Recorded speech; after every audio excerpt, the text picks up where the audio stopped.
Agent 4, just a kid. Good evening. Is it evening? I think it's close enough to evening. Seems close enough. Not Octo. Rand, good afternoon? Whatever time of day it happens to be right now. That. Good that. Ooh. They're already announcing it, apparently. Okay.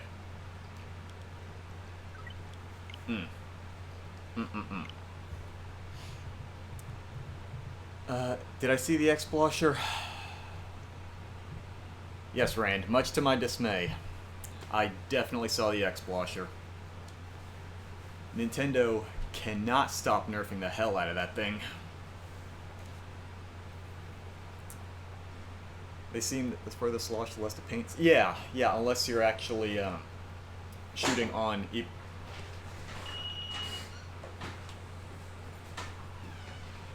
Well, that was quick. Well, when I sent the I'm on my way, I was literally leaving work and I just never got off the interstate. And Grandma's van apparently can do 90 before I realize it. Huh? I was doing 90 in the van without realizing it. You sent me that message half an hour ago. It took you 40 minutes to get here doing 90? From Waveland? Okay, good point. I keep thinking you're still in Gulfport. Yeah.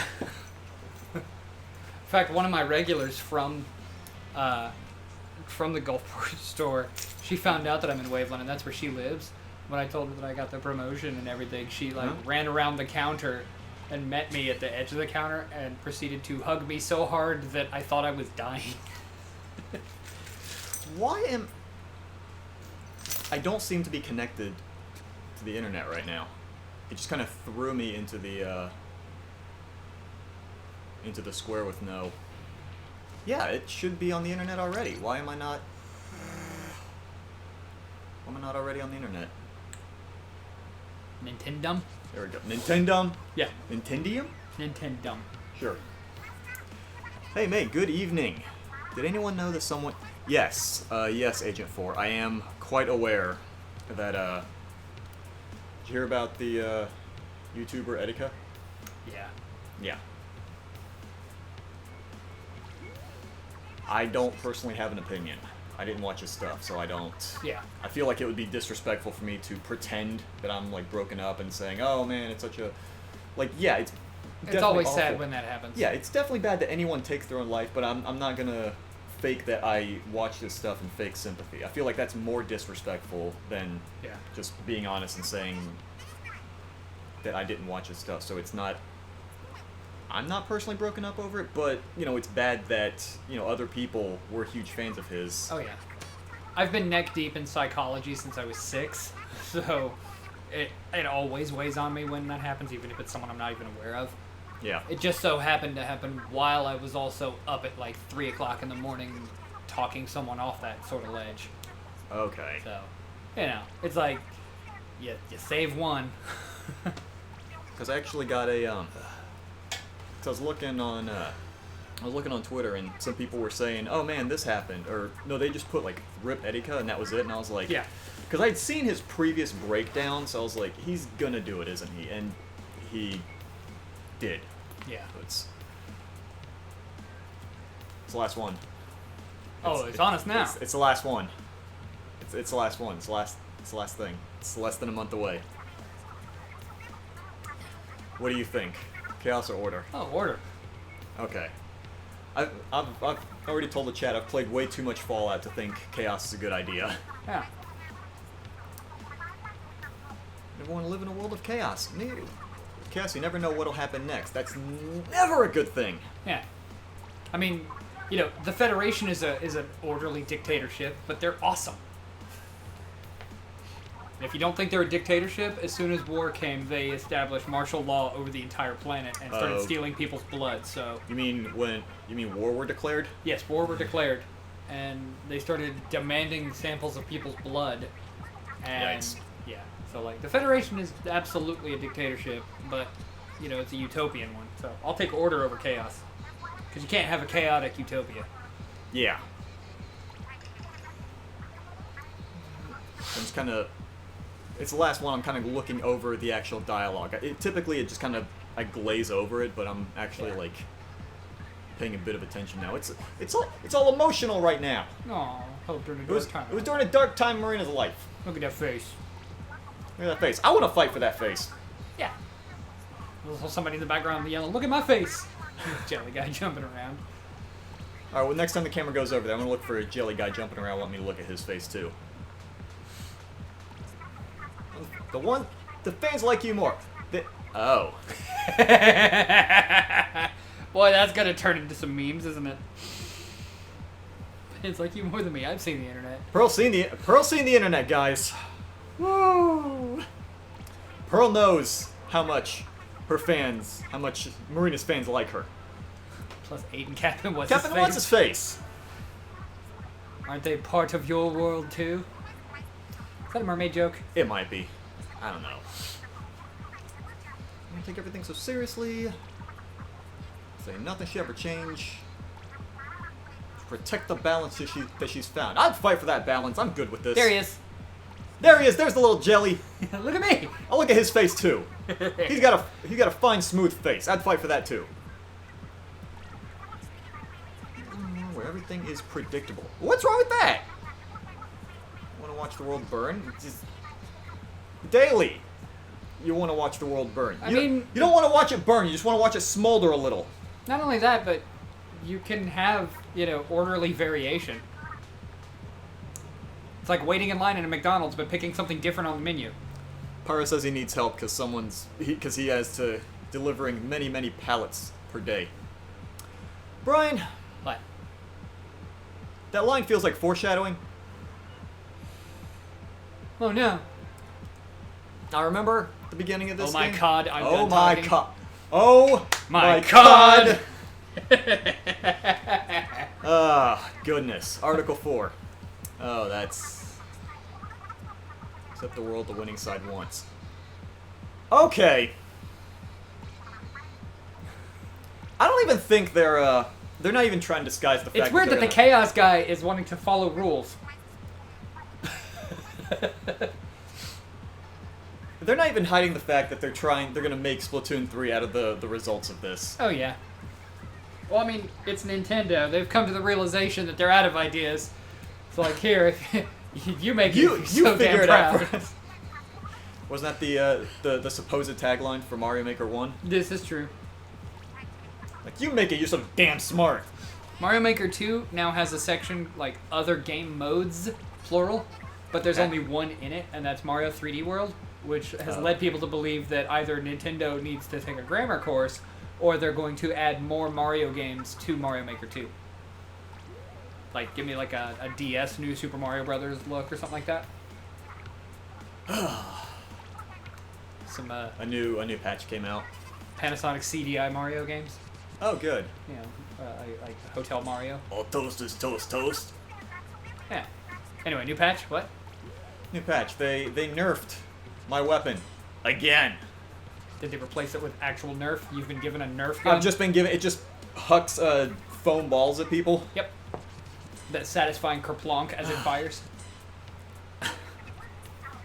I played Nerf goodness. Arena Blast. That game's awesome. Rhino, Taco, good evening, afternoon, all that stuff. 40. Good lord. Pyro, 4,200 bags of ice each day. Goodness. Nice. Ugh. All right. What are we doing today? Probably just a little bit of turf because this isn't going to be a super long stream because we're going to record a little bit. I want to try to finish off. Please don't touch anything. Yeah. Today. Maybe one So day we'll really do the wanted 3D to- one because now that I'm kind of in the vibe with it, I'm like, yeah, this might be fun. I don't like the interface as much, but there's apparently a lot more secrets in it. So, Okay. I don't know. We'll see. I want to see this new headgear I got. Okay, great. Just nothing like the murdered corpse of another once living animal on my head. Fantastic. I can't see. I also can't see, but at least I look like Daft Punk. And I look like I fell out of Fallout. Okay, fantastic. You see, you go from Daft Punk to a Daft Punk. To just a Daft Punk? Yeah. What do these have? Ooh, special charge. Come back. Speed up, swim speed up. Ooh, I don't know. Okay. You want tacos and Powers that deliver more. Well, hope you enjoyed your break. It is still just showing the not actual people. I do want to increase this stuff because I've got a different style on my Octo. She looks a little more fashionable. Maybe not a little more. She just looks different fashionable. That was a damn fine Octo before. I'm just a different damn fine looking Octo now. Apparently the servers for Telltale games shut down today. So games like The Walking Dead and Minecraft and all those. The ones where it says like what everyone else got? No, like if you buy the game and it's like episode 1 and then you download the rest of the episodes, now your disc only contains episode 1. Oh, wait, like they do not give any more episodes at all? You can no longer download. I know it definitely applies to Minecraft Story Mode.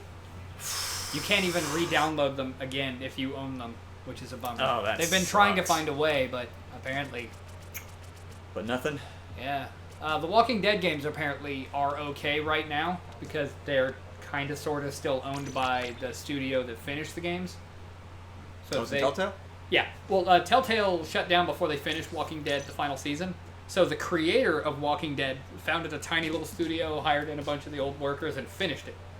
Okay. So, like, they're kind of still in, like, a limbo state. But apparently, before it's gone, I need to go home and download The Wolf Among Us. Oh, yeah. Shoot. Get it on my hard drive, because... Crap. Yeah, because you said that was actually one of the better ones? Oh, yes!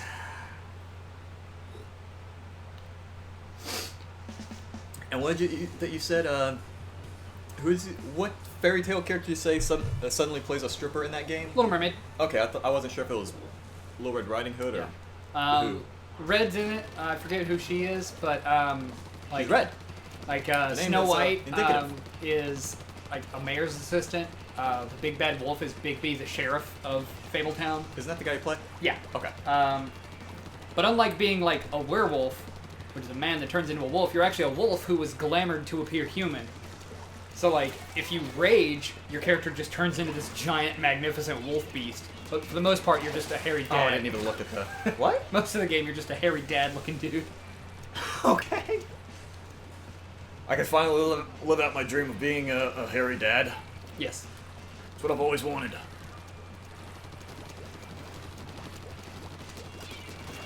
Oh. Yeah, we probably can't play that on the channel. No. No, we absolutely can't. Though I'm surprised that made a YouTube thumbnail. Dang, for real? Yep. There's actually a lot of people have footage of this game on YouTube, and they haven't gotten busted for it.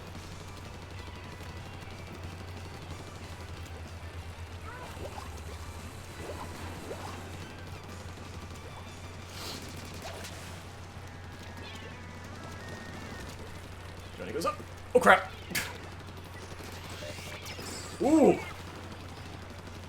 How in the heck did I survive that? Gumption. Gumption? Yeah, we'll go with gumption. Wasn't that a stat on, what's it called? West of Loathing? Oh, shoot. Probably. Oh, pff. That dude was just sitting there the whole time. Did they ever give an update when, the DLC for that's coming out?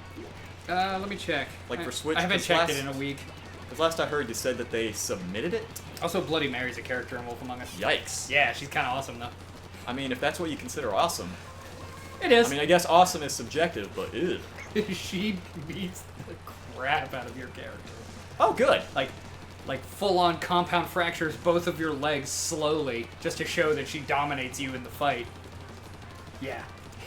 It's not a pretty moment for your character. It's a good game. God, now I want to play it. What, Wolf Among Us? Yeah.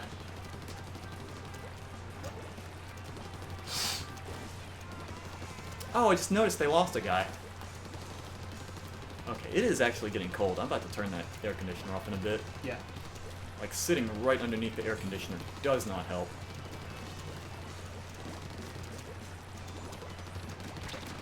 Ooh!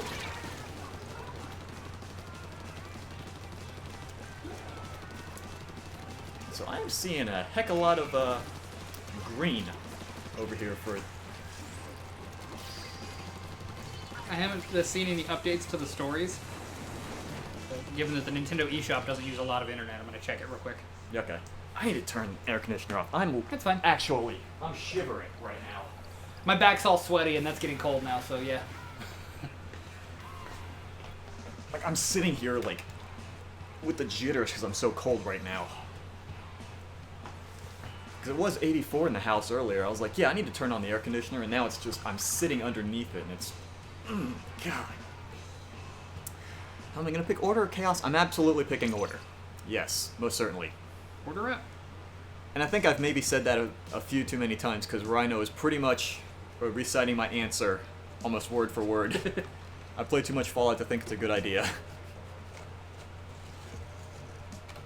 Dude, I'm not kidding. I don't know if you guys played Fallout, but the raiders, the bad guys in those games, they literally decorate their places with dead bodies and severed limbs.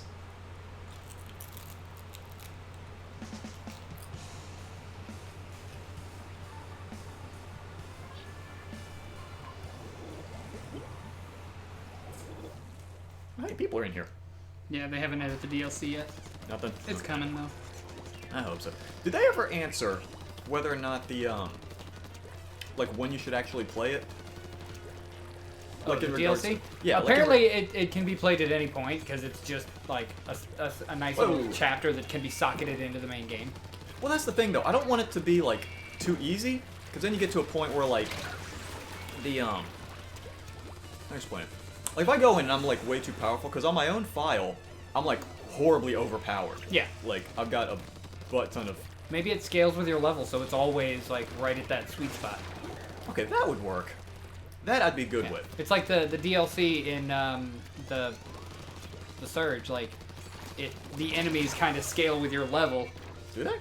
In the DLC, yeah. Like, in the the Cowboy DLC, DLC. okay. Like... Because I remember you said that you played, like, one part and you got, like, over-leveled in it, and it made the end of the game too easy. I didn't know if that was... Oh yeah, it made the end of the actual game a little bit on the easy side, but honestly, it's because I spent way too much time grinding. Like, I was using it as my end-of-day stress release game, so I would just you know, do a loop that I was familiar with over and over again, and just level up my character after it. But I also had, I was grinding an upgrade item called Reclamation Buddy, which increased the amount of scrap you got for kills.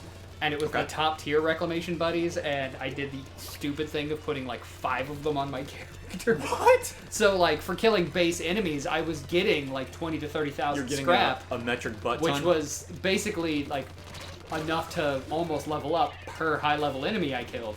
And I'm just going through an area like that Friday the 13th gif where you just see Jason skipping around back and forth and just stabbing people and getting back to his skipping. That was me. I've not seen this, but I want to. I'll find it. Please do.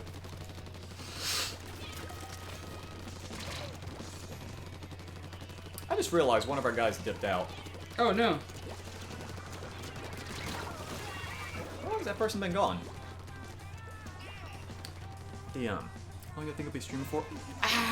I'm not 100% sure. Probably not more than 2 hours, I can't imagine, because we still need to, me and Brian need to record. Find it? Yeah, but the gift's not playing. Oh. Was it playing before? Yeah, a smaller size. Oh. I don't care about copyright law, Google. Google will care for you.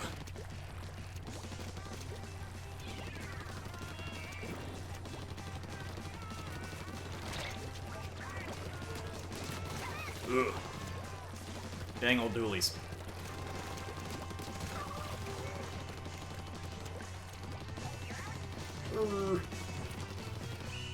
Oh, fiddle faddle. He's been gone since the start of the game? Jesus. So you were a man down like the entire time? Ugh.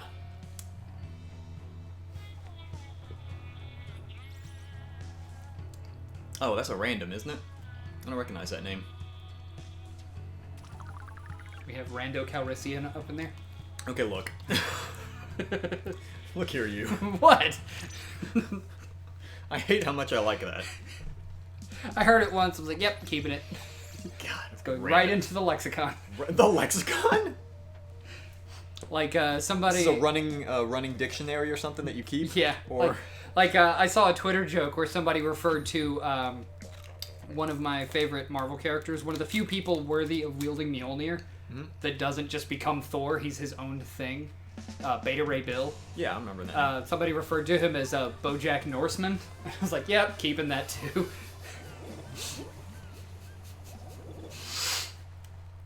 Oh my god. That's fantastic. BoJack Horseman. Is that a good show, BoJack Horseman? I've heard it is. I haven't watched it, but Same. apparently it taps into like sarcasm and existentialism in the way that really good episodes of home movies would tap into. Oh, good. My two favorite things. Yeah, I've been told that if you liked home movies, but you've become a cynical grown-up adult, you might really enjoy it. So I'm gonna have to look into it. I love home movies. Damn, I just love anything with Paula Poundstone in it. Like, just the mom. The mom, okay. Yeah. Like, that's her sense of humor. I should have figured just because everyone seems to have the same first name as their character in that. And I love that Coach McGurk just went on to be Archer. Yeah, well, John Benjamin does like a whole bunch of stuff anyway. Yeah, but I mean, his McGurk voice is basically his Archer voice. Yeah. Like, anytime I hear that voice in anything, I immediately think Coach McGurk. Yeah. Like, even when I watch clips of Archer, I just see a big heavyweight guy in an orange jumpsuit talking to, Yeah. Like, when you hear Steve Bloom do that certain Steve Bloom voice, your brain immediately goes, that's Spike. Yeah.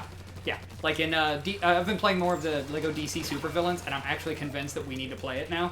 I thought you were convinced that we needed to play it, like, now I'm extra months ago. convinced because I've got to some of the jokes, and they're really funny. But Steve Bloom plays Captain Cold.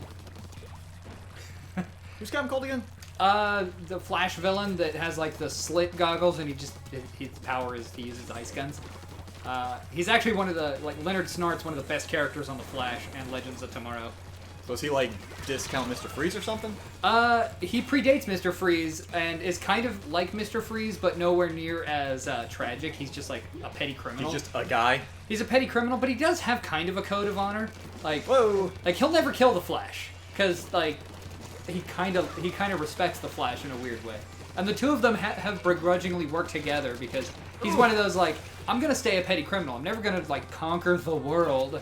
I just want to rob banks. Just think it realistically. Yeah, and if that's called not overextending yourself. And if there are worse villains destroying the order of things, banks won't exist for him to rob, so he wants to stop them.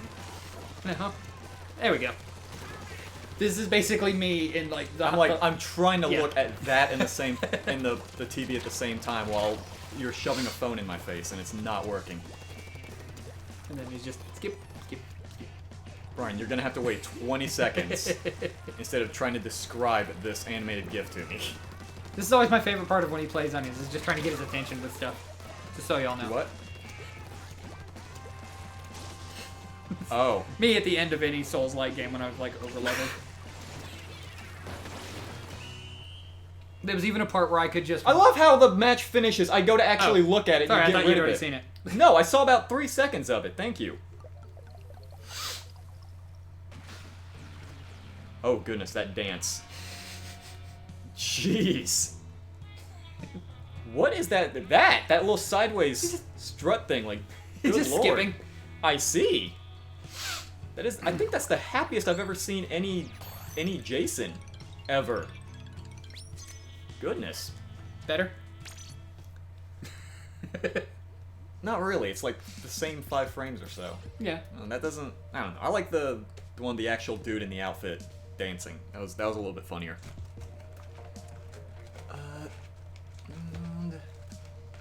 Good. Jackie, hello. I didn't see you there. Hello, Waffle.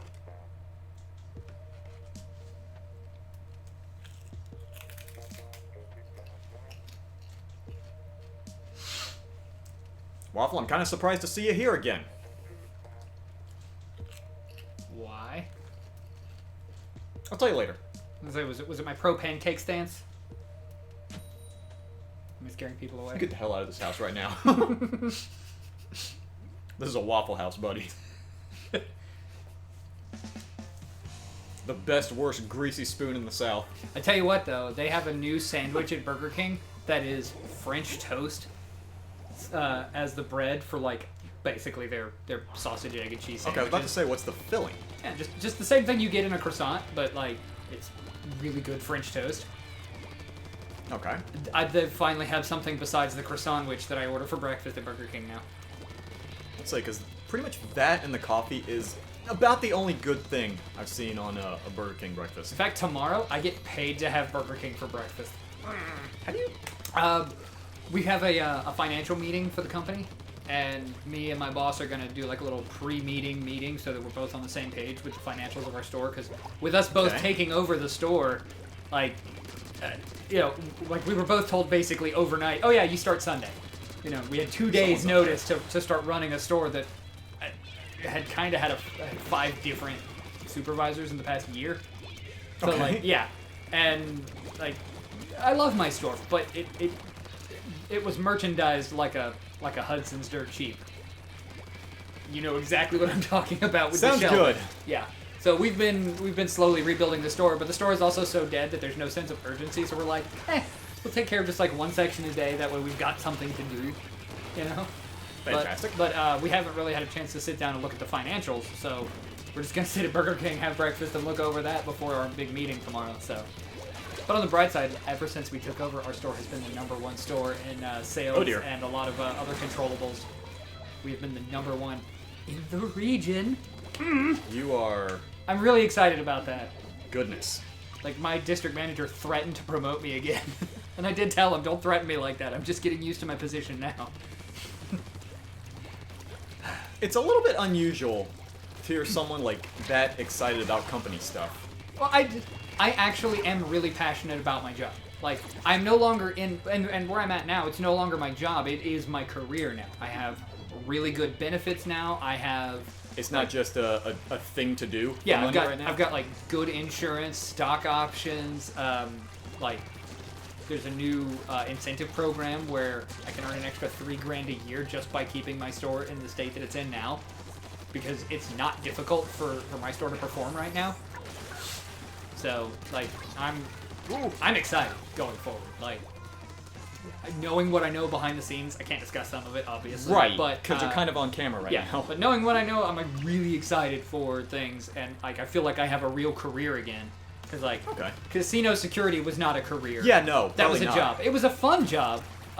You see some stuff in that kind of job, and yeah, it's a casino. You know, AT&T was a career. You know, like that's a career path kind of job.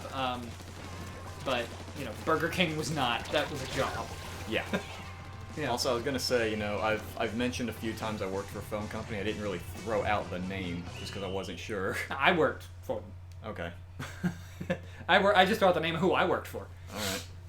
That's like I worked for Kirby, and you know what they did? They held me hostage once. They inhaled you and swallowed you to steal your power? They tried. It's a joke. It's Kirby. I know. It's the pink guy with the flying and the inhaling and the eating. And yeah, you know what they sell? Vacuum cleaners. You know what? That's why I said they tried. They tried. Okay. All right. Door-to-door vacuum sales. Come to find out, though, we didn't have a license to do door-to-door sales in Poplarville, and we were threatened by the cops on my first day on the job. That requires a license? Yes, a peddler's license.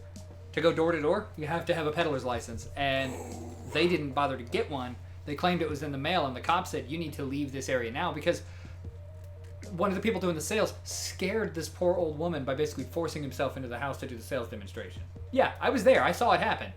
They were overly pushy. They were also training us to do things called vac kills.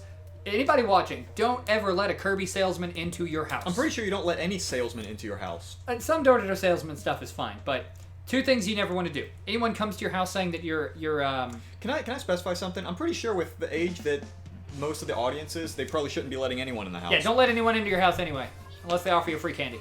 I'm kidding. I'm kidding. I'm kidding. What? But yeah, the reason you're gonna get us in trouble. The reason you don't ever let Kirby into your house isn't because he'll eat you. I'm telling a story. Shut up. They train their salesmen on something called vac kills as part of the demonstration where they show you how their vacuum performs better than your vacuum. The Kirby vacuum is designed to destroy certain things, whereas your vacuum is not. And one of the tests is they have us take a pencil, just a simple pencil. Right. And to show how gentle the bristles are, you take this wooden pencil and you shove it into the suction, like the spinning brush part of a Kirby. You pull it out and it's fine. And then they want you to shove it into like the Hoover, in the family Hoover. So basically break their vacuum. And it chews up the pencil and eventually will cause damage and it'll break it over time. Yeah. Oh boy. They will absolutely do that. They were also telling us to tell people that, if you don't want your baby to die of SIDS, to get a Kirby vacuum because it can eat the thing that causes SIDS. Explain SIDS is a syndrome, sudden infant death syndrome. It's not a disease that you can prevent by vacuuming a bed. It's just sometimes. Do you prevent disease by vacuuming beds? No. But they tried to claim that like, one of the things they were like, well, you know, ma'am, you don't know who your husband might have in your bed, and I'd hate for you to catch a virus. Vacuum your mattress. Yeah. So basically, they're trying to sow a little bit of. Oh, they are thoroughly dishonest. They sound like it. Thing is, and the worst part is, the vacuums are actually really good. Like, you don't have to lie to sell a good Kirby vacuum because they are fantastic. You shouldn't have to lie to sell any good anything. They are worth the price, and they will last you your lifetime. Now you sound like you're selling for them. Well, my ex-wife's grandma has one that she's had for 50 years, and that thing works better than any vacuum I've ever seen. Like, I feel like if you're gonna say this much positive stuff about a vacuum brand, they should be paying us. I will tell you this: don't ever buy one. Just inherit one from a family member that probably got tricked into buying one. What? Or order them online. Don't ever buy them from the salespeople, because they treat their sales staff terribly. Ooh, he's got range. Okay. And when the cops told us to leave Poplarville, they escorted us to the city limits. We drove a mile away, turned around, and drove right back in. And then we started driving on the back roads, and the raggedy, no seatbelts van that they were driving us around in broke down. And I was like, just tell me where we're located so I can get someone to come get me, because I'm done. I quit. Yeah, I get the feeling I probably would have quit a bit sooner than that. Like, well, I was gonna quit. I was done that day anyway. I was gonna quit as soon as they brought me home. You know, I was just gonna not go back. I figured the part I would quit is when they start telling you to jam pencils into other people's property to break it. Yeah, and then I found out that most of the people there, the only reason they were working there is because they were all like felons and they couldn't get jobs anywhere else. I get it. A second chance job is great. I hate the don't hire felons policy at a lot of stores, but they were threatening people and scaring people into buying vacuums, not a microwave or something. See that? That's what they should be doing. Threatening people to buy their microwaves. I'd let a threatening person in if they were selling a microwave. Yeah. It's like, you don't look very trustworthy, and you're trying to force your way in here. But what are you selling? Microwaves? Come on in. Yeah. Want me to get you Pepsi? Well, they not only refused to tell me where we were located, they threatened to not allow me back into the van when they got the van fixed. They said they were going to leave me there if I called anybody. So I called the cops. And the cops were like, oh yeah, not the cops, the guy was like, oh, we're church missionaries. I was like, no, these guys are selling vacuums. We were told to leave. They are my ride out of here. We were supposed to be going back to our city, and instead, they turned around and came back. Where was this? Was this like in the middle of the interstate? Some back roads in Poplarville. Oh, good. Yeah, like I would actually prefer the interstate. Like banjo country. Bat country? Cat country? My dad was able to, or I was able to get my location via the GPS in my phone because I kind of charged it a little bit to get my GPS info. Was it Buford territory? And, yeah, I like Buford. Buford's a good guy. I don't like Buford. He hangs out with Earl, and Earl's not very trustworthy. You know the Walking Tall movies? Like the one that had The Rock? And I was about to say, I thought there was one Walking Tall movie. Well, that's a with remake. The Rock. Well, that's a remake of some older movies. Oh, for real? Yeah, about a real man named Buford Pusser. And he was a friend of the family. See, I've heard the name Buford Pusser. I didn't know. I've only known it in a Jeff Foxworthy joke. I didn't know what the. Yeah, Buford Pusser was a real guy, and the Walking Tall films are based on his life. So is this guy like heavy Southerner or something? Because that definitely feels like the kind of name you would give someone that like. Well, given was that born in the back of a truck. Given that Buford. it was like a little podunk county just outside of Jackson, Mississippi. Yeah. What the? Like seriously, friend of the family. Like my mom knew him. Yeah. But yeah, when they threatened to abandon me, I I even talked to the head of the company and let him know what was up, and I was like, look, I'm done, because your people are, like, holding me hostage? Yeah, and he's like, well, don't expect a paycheck. I was like, yeah, this is a scam. I didn't expect a paycheck anyway. Because they were saying that, oh, you'll get paid $700 a week, or you can do this much more fabulous one where you get commission, and you'll make up to $1,200. I was like, I just want my minimum wage pay like you promised, and they never provided It's like, I want you to get me the hell out of here. Yeah, I immediately went to work for a bowling alley. Sadly, the one that's no longer open. I don't know which one is no longer open. Yeah, I got hired on as like the guy who could go into the pin setters and clear jams without them having to shut down the whole machine. Because, you know, I used to be real skinny. Oh, is that the thing that lowers the... Yeah, like the mechanical stuff that picks up the pins and resets them into that so they can drop down. The thing you probably shouldn't stick your hand directly into? Yeah, the thing that the 6'2" man shouldn't go into while it's still running. I got hired to be the guy who could go into that. Who goes into it while it's running? Yeah. Oh, good. Well, I mean, I was super skinny. It was safe for me. Like, for anyone else, it would have been dangerous. But I ended up being, like, the janitor, the cook, everything but the job that I wanted to do, which was arcade tech. I wanted to work in the arcade there. See, you remember when I used to work at the casino? Yeah. I don't know how different a bowling alley arcade would be. But there were, like, 4 machines. Okay. I was going to say, because the, what's it called? The arcade at that casino that was bad stuff. Oh, no, I can imagine. Oh my goodness, because holy mackerel, there were so many irresponsible parents. Oh, yeah. They're like, yeah, you know what? I'm just going to leave my kid here. This is the arcade doubles as a babysitting thing, right? Yeah, I'm going to go deal with my bad life decisions. Problem is, the bowling alley was too small for parents to abandon their kids, because we would just take them to their parents. Because he had, like, so many people. They're like, oh, I'm just going to leave my kids here. Oh, what's that? My daughter is just dropping trowel and pissing all over the arcade floor. Seems fine. Yeah. Yeah, it was... Ooh.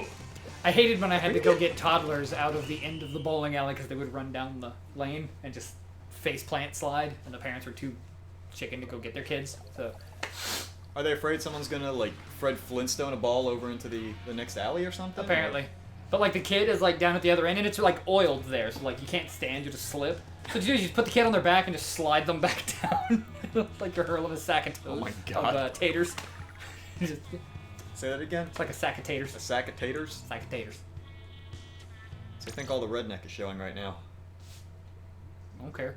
Are you showing that here? I started telling stories about Buford Pusser. It's gonna come to the surface.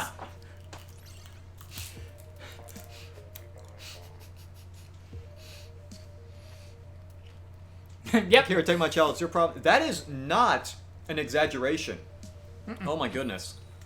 Remember, I worked casino security, and I would have parents try to drop their kids off at the front entrance and just have them sit. And I was like, dude, you can't leave your kid here. Like, I absolutely will call child services to come get this kid. Think I'm scared of you? I survived high school. I ain't scared of nothing. Yeah, high school around here isn't exactly the best. I survived Arizona middle school. I ain't afraid of jack. I kind of feel like that's a step down, maybe, from high school here. Mississippi high school never beat me unconscious and buried me in a gravel pit with a garden hose taped into my mouth for oxygen. Maybe not you! Huh. The worst bullying I got was an ex thought I was gay, and so, like, a whole bunch of people thought I was. So the good Christian girls started throwing themselves at me, trying to break me of the gay, and I kept telling them, no, I'm just break not... you of the gay? And I was like, no, I'm just not interested in you. Well, they didn't want their reputations for fixing the gay to get harmed, so they started telling people they succeeded, and... The gay? So then the rumor was that I was, like... Was that you were the gay? Well, no, that I was apparently using that as an excuse to develop a harem, and I actually had to have a conversation with people... Were you an anime protagonist for a short time? You had a harem? They assumed, but no. Oh my god. I had one girlfriend Dude, in high school. I would put that on my resume. Former anime protagonist. Harem protagonist. I had one girlfriend in high school, that was it, but not according to the negative rumors. Though the woman that accused me of being gay introduced me to my my current wife, so I think she got the point. Dude, that is... I would wear that like a freaking badge on my shirt. If you had the kind of deeply uncomfortable conversations with our old principal that I used to have, you wouldn't wear it as a badge of honor. Brian, I had different uncomfortable conversations with the principal. True. Don't say it here, but do you remember? Yeah, no. Oh, I remember now. Yeah. That's maybe also not a good thing. Yeah. Like, it may sound fine at first, but no, it wasn't fine, Brian. Did I ever tell you how I managed to get my GED early? No. I overheard him arranging to sell one of our football players to another school. It's how we got our new signs. Another school paid for them. That's extremely illegal, doing like deals to move students between schools. I was about to say, that football. sounds incredibly illegal. Yeah, it is. So I was able to get into the GED program a year early. He got me out of school to get me out of there. He originally just tried to get some bullies to beat me up and redislocate my rib injury. That's fine. But yeah, no, legal ramifications were threatened against him, and then, you know, I'm not going to call it blackmail, but I already said the words. But so. You already said the words. Look, it's not this thing that it absolutely is, but... I'm not proud of how proud I am of that. It did happen. Yeah. So... No, I'm sticking with my phrase. I'm not proud of how proud I am of that. It's like, look, I'm not the one calling it blackmail, even though it definitely is, but... God. If the questionable activity fits...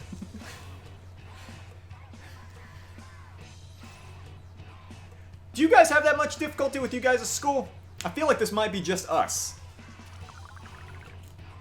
Maybe.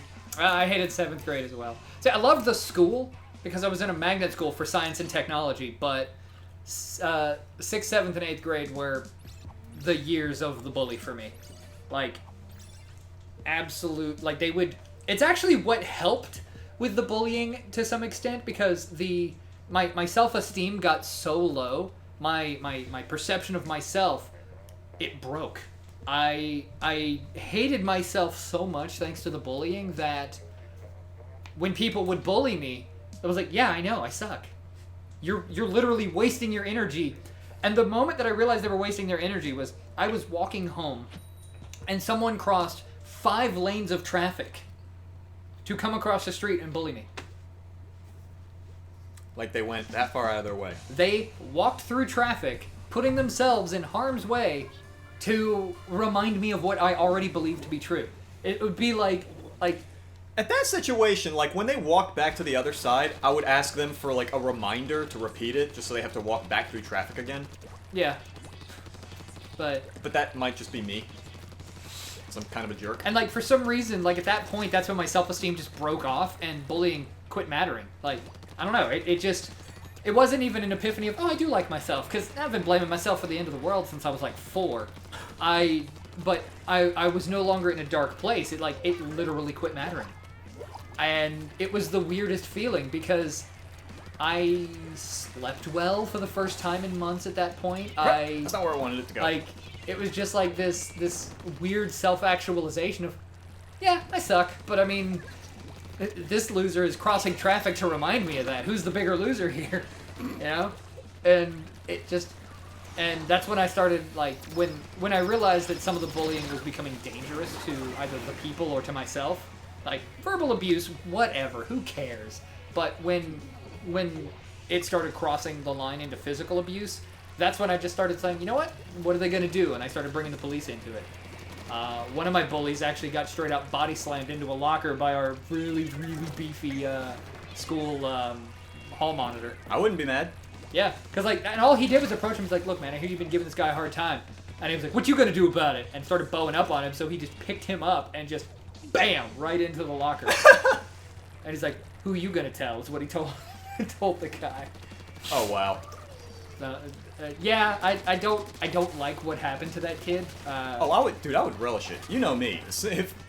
If someone does something to me, and then something bad happens to them, I don't have any sympathy for him anymore. Well, I told you about the bully that knocked me unconscious, right? I went to... his dad worked on the Air Force Base as, like, the head of the family advocacy clinic.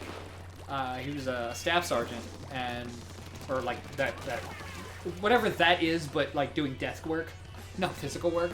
And he was in, like, the psych section, and he basically dealt with family issues.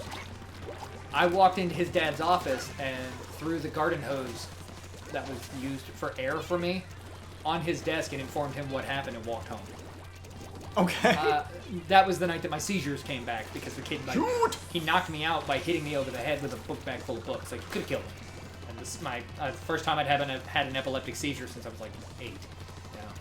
And, so you definitely seem to be taking it in stride. he came to school the next day, looked like he had been just beat, like, badly. Oh, darn. And that was the realization of where the bullying was coming from. So I actually helped him turn his dad in for the bullying. And his mom ended up leaving his dad, and they ended up moving away. Like, I destroyed a family by accident. But me and the kid actually ended up becoming friends because... You know my thoughts on that? Huh? Oh, darn. Yeah, I mean, there was the oh darn aspect, but... Because... No kid deserves to be beaten, because it turns you into something worse, so... Right, someone shouldn't then take their aggression out on another person that has nothing to do with it. Yeah, exactly. And I think he kind of learned that lesson when the person he was abusing actually went out of his way to help him escape a bad situation. See this right here? Yeah, no, you wouldn't have done it. I am Jack's lack of sympathy. Yeah. Oh, I know. And honestly... I am Jack's raging bile duct. Adult me probably wouldn't have done that. But, you know, 6th grade me... Actually, no, that was 5th grade. That was before the other worst bullying in middle school. That was 5th grade. Because that was also the same year a teacher sent bullies after me because I embarrassed her in class because she didn't understand how the title Locked Moon worked. She thought the moon spun in a way that one side was white, one side was black. I was about to say, did she pull a Bill O'Reilly, like tide goes in, tide goes out, you can't explain that? Pretty much. She tried to say that the dark side of the moon was actually a black side of the moon, and we saw phases because the moon rotated. It's like, actually an album by Pink Floyd. Yeah, I was like, no, the moon is tidally locked. We always see the same face, and it's because of its position in relation to the sun that we just see a shadow moving across it. And she didn't understand how that could work, so I built a model out of students.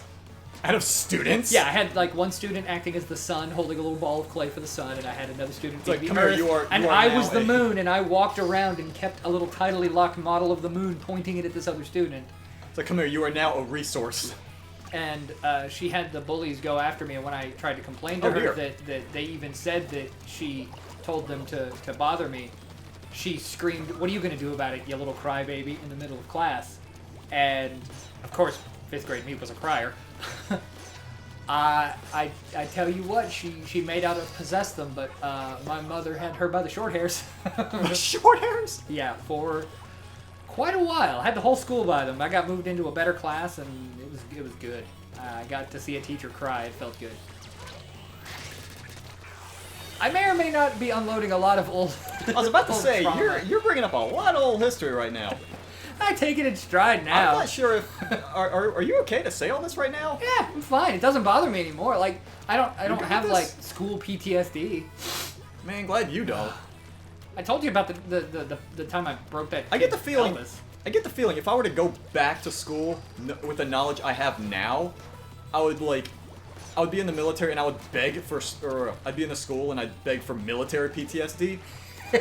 Yeah, I mean, like. The thing is, all the little traumas I've gotten over, you know? Maybe it's a side effect of the stroke like I had a few years ago, because everything prior to it is just like, it doesn't even feel like it happened to me. It's just the way that my brain recovered from everything. But, like, I can see myself being in a classroom and trying to think back to people getting bombed in, overseas. Like, oh, can I go back to the good old days where the biggest worry was people dying? I'd like to go back to the trenches, please. Yeah. I make it sound like I was actually in the front lines, and that most certainly was not what I did there. Yeah, I'd like to be back to that part where the helicopter turned into a robot and just killed everyone, please. Thank you. Hi. So if I'm not mistaken, that base in that scene was somewhere you were stationed. Which scene? Oh, in the first. Which movie? The movie with the giant transforming helicopter. I was about to say which. The first Transformer was movie. it the basement scene in Home Alone? You need to specify that scene.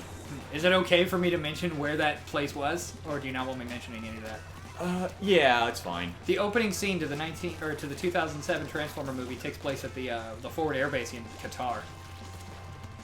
Qatar was the country I was in. Yeah. don't think it was the same airbase, though. Okay. I was stationed in IUD. Okay. I don't think... Was that... Did they just call it Forward Airbase? Or did Yeah, but I want to say it was the same one that you were at, because you'd mentioned something, but you couldn't like be specific back then. At the time it was classified. Yeah, but my dad had also spent a lot of time there, so like you were mentioning it, it's like, yeah, I know where that is, and when it was in the film, my dad was like, yeah, that's the place I was. Through his stories, I was able to confirm, and I recall mentioning it to you, and you're like, wait, you're not supposed to know that. Did my mom talk to you? I was like, no, I know. Yeah. That was... Oh, goodness. Yeah. Yeah, that was... My dad didn't know the meaning of classified when it came to me growing up. Yeah, let me talk about everything. You could have had your food bugged by, I don't know, whoever, but... My dad was like, hey, you want to know about this plane we've been testing at Groom Lake, also known as Area 51? Please don't say that info, like, live on stream. I don't need to get swatted because they're talking about, like, 20-year-old classified information that still hasn't been released yet. I know what the Aurora looks like. Knock, knock, knock. Aurora Borealis? Yes, that! Not the Black Project aircraft that we spent billions of dollars on and then didn't go with. You know what's crazy? Yeah? I still haven't seen that steamed ham scene, like, from beginning to end in one sitting. I've just seen, like, little clips, especially the Aurora Borealis thing. Just because I love repeating it back, like the principal, with sort of that very aggressive, non-believing tone. It's sad that I always kind of wish that my school superintendent was like his. Yes. I always had, like, disinterested ones that sucked. It's probably a bad thing. He's throwing it this way. We only shared one school, and it was a podunk middle of nowhere high school. I'm sitting here mashing the trigger button like I'm still using the bubble or something. But our school did have some pretty our high school did have some pretty kick-ass teachers though. No, it didn't. Miss Wilson was best. I don't remember who that was. No. She was the science teacher that like Take it back. I remember the only one I remember is the attractive art teacher. That's it. Yeah, I liked her too. She's the only one I remember. That and the and not for good reason. I remember the substitute during driver's ed. No. I do not remember them. No, I remember the, what's it called? The English teacher, the one that used to not really teach anything, but would just give about 4 pages of work. Say, yeah, you have to write the entire page for this, you have to do entire essays just for this. Have fun. Oh, did you finish that for classwork? Here, now you get to do it for homework, too. My freshman English teacher in Tucson, she didn't so much want to teach English, so instead she taught us African social studies and then had us watch movies about capoeira and gave us credit.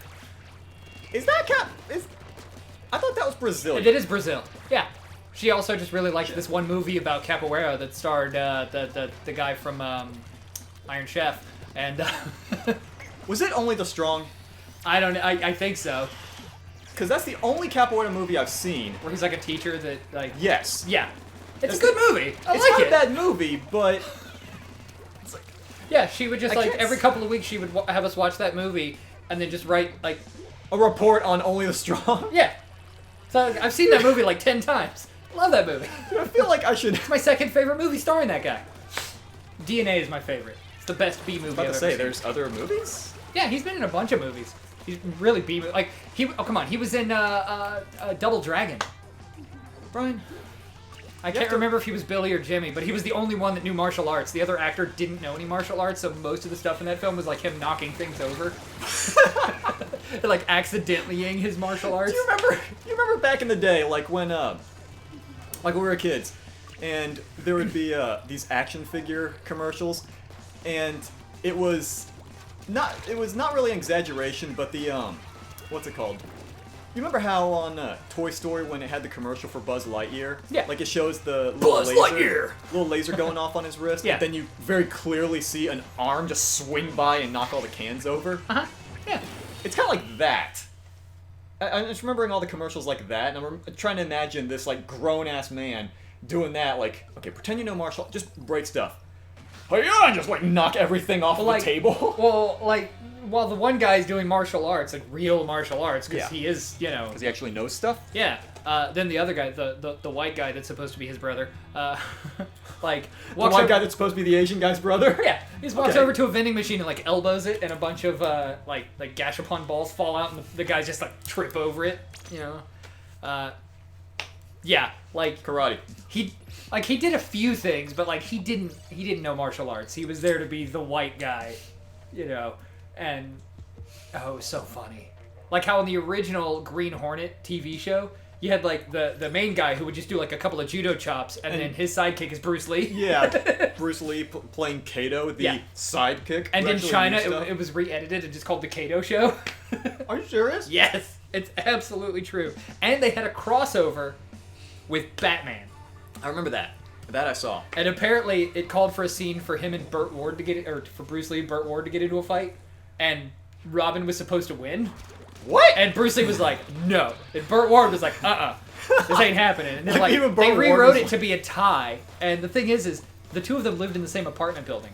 Like they shared a laundry room. And apparently, Bruce Lee spent all of his time just like hate facing him in the prep for their fight scene. Like just staring him down and doing that, you know, that Bruce Lee smug, evil, I'ma kill you stare that he could do. Well, not really. No, I usually don't see him in a role where he does like a vicious, murderous look. The man had a stare about him that knew that you were about to have your innards reorganized. And apparently, during when they first called action on the fight scene, he just charges at Burt Ward and he ran away. They had to call cut. He's like, man, I'm just messing with you. I'm sorry. Jesus. Yeah, they were apparently really good friends from then on, but yeah. But he just like really played up this joke. Oh super yeah, hard. he had to do it like just because of the fact that everyone made such a big deal about the fact that Burt Ward was supposed to win the fight initially, and really he was just a funny guy. He was just messing with him. Yeah. Bruce Lee was one of the greats. But oh goodness. That's my favorite Bruce Lee story. I'll someone else tells the story better. I'll have to show you the video later. But yeah. Wasn't that Fact Fiend guy, was it? Yeah, it was Fact Fiend. It was? Yeah. Yep. As you can imagine, he tells a really good story. Oh yeah, he tells all the any story worth telling, he seems to tell it the best. Mm-hmm. Like today, they were doing they did a story about the HMS Porcupine, a World War II battleship. It's called the Porcupine, and apparently it took a torpedo that cut it perfectly in half, but it cut it in half in such a way that the bulkheads were sealed and neither half sank. So everybody was wait. How did the bulkhead seal? Like the way the walls were built in it, like where it blew it away, like it didn't take on water in either half. So both halves just kind of kept going. Well, they didn't keep going. Like they were stopped. Like there was no power. Like it was dead in the water. But they were both. It wouldn't sink. Yeah, they were weirdly seaworthy. So they got tugged back in, and they were like, well, we can't. If we reattach this thing, that's just going to keep a critical weakness in the middle. Like it'll never be structurally sound again. So what they did was they just kind of patched up the ends and made two new boats, and apparently the dock workers that were working on it jokingly referred to one half as the HMS Pork and the other one as the HMS Pine. And so that became their real names, and they were used as like training boats, or when people were like on shore leave, they would just but needed to still be on the water in case, they kept them on these boats ready to go.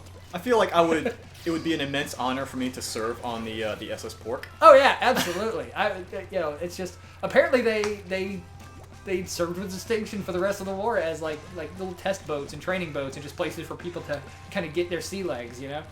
And that's great. That's just like I love those kind of stories. SS Pork. And the SS Pine. SS Pine. It's just proof that in war you can still have a sense of humor, you know. Like that one Three Kingdoms guy you were talking about when he got shot in the eye, he just pulled it out, ate it, and kept fighting. Yeah. And immediately beeline for the guy that shot him. Oh, someone dipped. Oh, dang it. I was wondering how he turned it around so badly. Yeah, Shahaldun got hit in the eye, and everyone was like, oh yeah, this guy's out. And he's just like, nope, nom nom nom, and just went after him, and everyone's like, oh god, he's insane. I told you what happened with the knockoff model kit that I bought of that, right? No. He was missing, like, several pieces. Was one of it his eye? Well, actually, yes, because he has eyes, but he has a patch that goes over it, but one of the eyes that was supposed to go in there was just not on the sprue. And there you go, they took care of it for you. And his leg was missing, so I cut off a piece of the sprue, attached one of the poly caps to give him a ball joint to it, and so now he has a peg leg. That's not Shahaldun anymore, that's a pirate. Yeah, he's a pirate now, but he's got a peg leg. Just a pirate. I've also got just some general soldiers from each of the 3 armies, and they all have like a horse. Remind me. Yeah. To show you another video later. Have you seen that one YouTube channel, Oversimplified? No, but now I need to because that's exactly what I need. He like oversimplifies various events in history. He semi-recently, did a 3 Kingdoms one, and it is great because he makes it hilarious. It's like, oh yeah, think about this. You know, there's this. Pretend you're the emperor. You're only 9 years old, and your uncle's like, hey, I know we haven't been on the best of terms, and I've sort of been banging your 37 super hot stepmoms, but hey, we should spend time. Oh god, I'm dead. Now you're the emperor. And that was pretty much like how he started the video. Oh, good. I like it. Yeah. It was definitely, Come here. Hi! It was an unusual... It's a good video, though. I love it. Yeah. They did a whole bunch of videos, like World War I and II, the Cold War, all kinds of stuff. It's just a really good channel if you like history and like it presented in a more humorous way. Let's go check that out. Heck, I was going to show you the 3 Kingdoms video later. There's apparently like a British kids show called Horrible Histories, and it basically just tells like really gruesome and horrible historical facts in an educational fashion, but also keeps like really dry British humor about it to make it kid friendly. You know. Okay. They're like, this may not be pretty, but it really happened. And apparently, it's like it's a comedy show, and it ended up winning like awards for being both educational and winning comedy awards. Kind of like how people were amazed that Animaniacs was winning daytime Emmy awards because they moved Animaniacs to primetime for a while. It was like winning Emmy awards. I love when stuff that the hoity-toity awards people wouldn't normally. The hoity-toities? Yeah, like you know when people got so mad that Beauty and the Beast won Best Picture Oscar that they had to create a new category just so a stupid cartoon wouldn't get Best Picture ever again. They're mad about that? Yeah, people those kind of people. It's like, oh, this is high-class awards. The Oscar shouldn't go to a cartoon. Oh, you're talking about like the old Beauty and the Beast. Yeah, the animated Beauty and the Beast. Oh, okay. Yeah, it got Best Picture. There's no way the live action one will get Best Picture. I was gonna say, didn't that have like middling reviews? Yeah, which is weird because it's fine. Like, the only thing miscast is Belle just because she couldn't sing, so they clearly auto-tuned her. Yeah.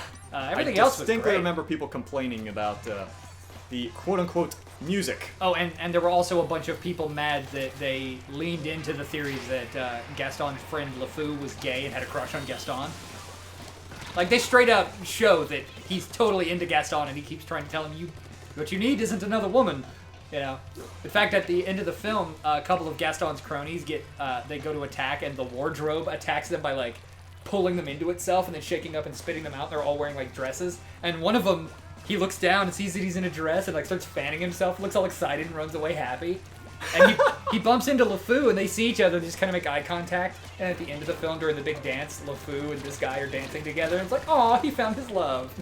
It was just a happy moment. And there was a very select group of parents that were super absolutely, like, just maximum reeing at this film. Just extra booty bothered? Yes.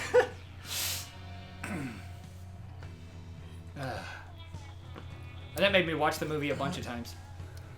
Cool pick. Good evening. How's it going? He's talking about Beauty and the Beast. He's seen it. I have not. I've not seen a movie in forever. Exactly 1,000 points. Oh, and there it goes. Also, Beauty and the Beast, not my favorite Disney film, but I still appreciate it. And I actually prefer the live-action one to the original animated one, but I understand why it won the Best Picture Oscar, because it is really good. I like elements of the film, like I love Beast. Anytime you get him mad and he just does I'm gonna rip the universe a new one till... Rip the universe a new one? But the live-action version... I'm gonna rip the universe a superfluous new behind? Well, in Kingdom Hearts, he's able to travel to another world because he knows Belle had been taken there without the use of a gummy ship. He just wills it to happen and he's there. Like, he literally tore the universe a new one to get there, so... So... As someone who's never played a Kingdom Hearts game, yeah, I had a complete brain fart, and I thought to myself, why the heck would Beast be in Kingdom Hearts? Oh. And completely forgot. No, it's literally a friggin' Disney game. A bunch of Disney characters are going to be there. It didn't dawn on me for whatever reason. Yeah. I was just like, what's he doing? Did they do a crossover, or? Yeah, it was called Kingdom Hearts. It's called Kingdom, yeah. It crossed over with Final Fantasy. I know, weird.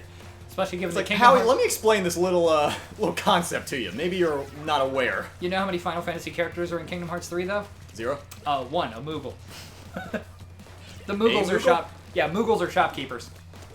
And it's technically the same Moogle running one shop, and he just has holograms of himself in all the other worlds. But yeah, Moogles, that's it. There might be a Chocobo, I think. But, like, there's no Vivi. None of, like, Cloud, Leon, Sephiroth, none of them are there. They don't even have, like, a Coliseum stage where you can do those kind of fights. And honestly, that's what disappointed me. I was about to say, is this a regular for them to have Coliseum stages? Because they say they don't Kingdom Hearts 1 had the Coliseum from Hercules, and Cloud was there, though from the neck down he's Vincent Valentine because he was clearly meant to be Vincent, but they changed it at the last minute by putting Cloud's head on his body. Like, he's got the claw hand, he's got the weird-looking metal boots, he's got the scarf. He's Vincent, but with Cloud hair.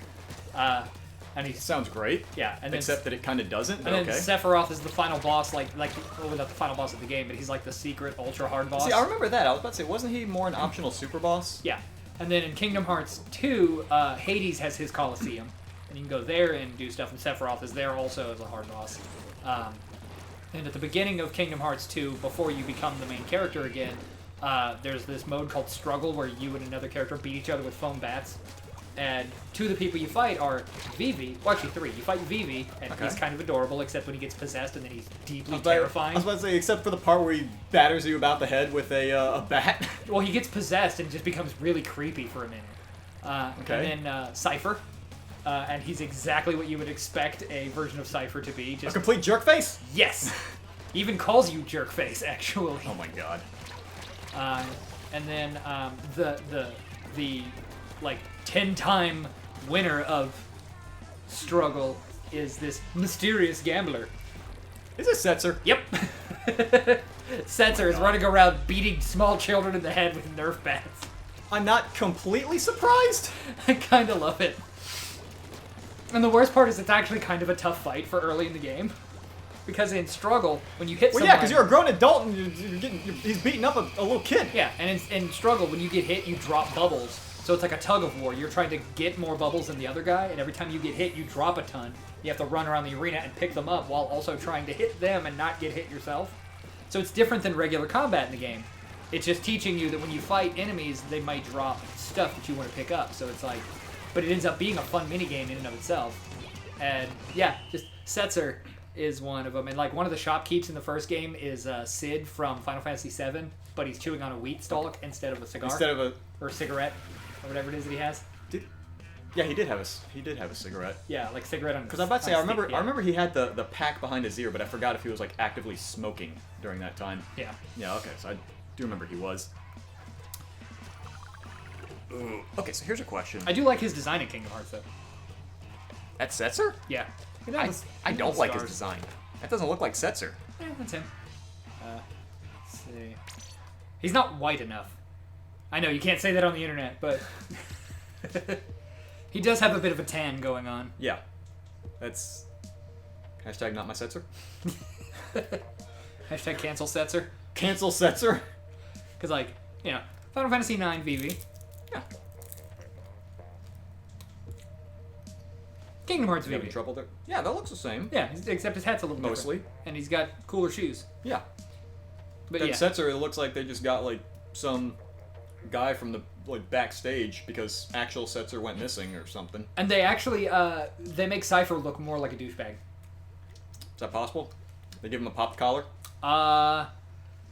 Actually they give him... I was about to say, you're not giving me a straight yes or no They give him a belly has... shirt and a beanie. And they take the sleeves off of his jacket. He looks even more like a douchebag. I already want to beat him up. I haven't even played the game. I hate that guy. Good lord. Yeah. Looks like a cheesy Pokemon rival. Yes, he does. Oh my god. And it occurs to me, he's actually wearing the shirt that he wears in Final Fantasy X. Or 10. 8. I was about to say in 10. I revoked my nerd card. But, yeah, he's actually wearing that same shirt. He just doesn't have his like weird belly shirt thing going on.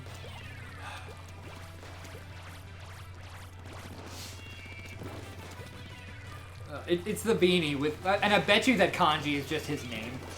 Probably. He's the kind of guy that would have tattoos of his own name. Oh dear. I bet you he's got a tramp stamp of his own name. Oh my god. I'm trying to think. I'm trying to think what it's like movie. Raijin doesn't look bad. Who? Fujin and Raijin, the two, like the sidekicks of Cypher. Am I mispronouncing them? No, you're pronouncing the names right. Just you need to remember. I stopped playing Final Fantasy VIII when they tell you to get on the train to Timber. Yeah, you meet Fujin and Raijin before that. They're in school. When? I don't remember ever seeing them. Yeah, because like Fujin, she only says one word at a time. Anytime Cypher says something, she then backs it up with just saying one word. And then the other one, he's just like the big dumb muscle. But eventually, even he's like, Cypher's going too far, dude. You know. I do not remember them even slightly. Well, it might be because at the time, I think my interest was quickly diminishing, and I got to a point where I was like, screw it, I'm just going to play cards the whole time now. And even her design is pretty cool, though she does have resting something face. Oh yeah, resting butt face. There you go, resting butt face. We'll go with that. What to say? I see this person. I got. Come on, here we go. I think the most egregious appearance of a Final Fantasy character in Kingdom Hearts, though, has to be one of my favorite characters. Why egregious? Because it does not like. Well, I'll show you in a second. Zack appears in Kingdom Hearts Birth by Sleep, and they have him in. Is the appearance bad or something, or? Well, he's really gangly. Gangly? Yeah, because he's in Greek attire. Like, well, why? It looks kind of like soldier. Well, it's because he's in the Colosseum world, but he's from there, so he's actually just a citizen of ancient Greek mythology in the game instead of being from the same world, Radiant Garden, as Cloud and all them. He also looks like he's about 14.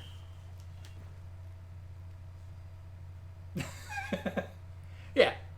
Ew. Why keep showing me this? I don't know if this is stuff I want to see. As much as I am for Team Order, I gotta cause a little bit of chaos before Order takes over. Knock that nonsense off. Can't have you go disturbing, causing dissent in the ranks. Once he gets a helmet. In fact, I think when you first meet him, those he's like got stink clouds. I think they're just darkness coming off of him. I actually think he has the helmet when you first meet him. I can't remember though. Now I just want to remake a Birth by Sleep, or not Birth by Sleep, Final Fantasy Crisis Core. 8? Oh, Crisis Core? Yeah. I literally got finished telling my daughter why they'd never be able to do a remaster of Final Fantasy VIII because they lost the source code, and if they did a remaster, they'd have to remake most of the models. Everything from scratch? Well, they'd be able to do the base code, but most of the models would have to be redone from scratch like they did Kingdom Hearts 1, but it was too much work. An hour later at E3, they announced they were doing the remaster of Final Fantasy VIII. Yeah. And my daughter just like pokes her head down the hall. Really, Dad? Like, hey, Dad, shut up! And they did it the right way. It goes silent, and it's like, you know, the fans have been waiting, and then you just hear the Latin music start kicking in from the opening sequence. Oh, right. And I was like, they didn't.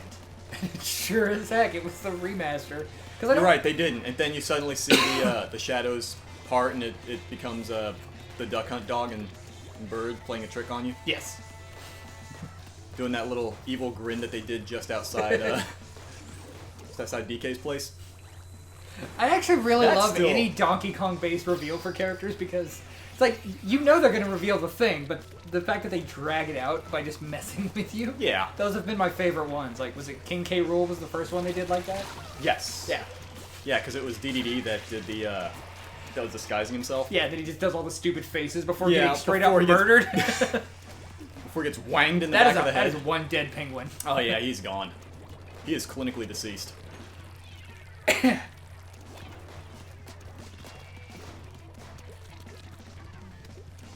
that's long range. Okay.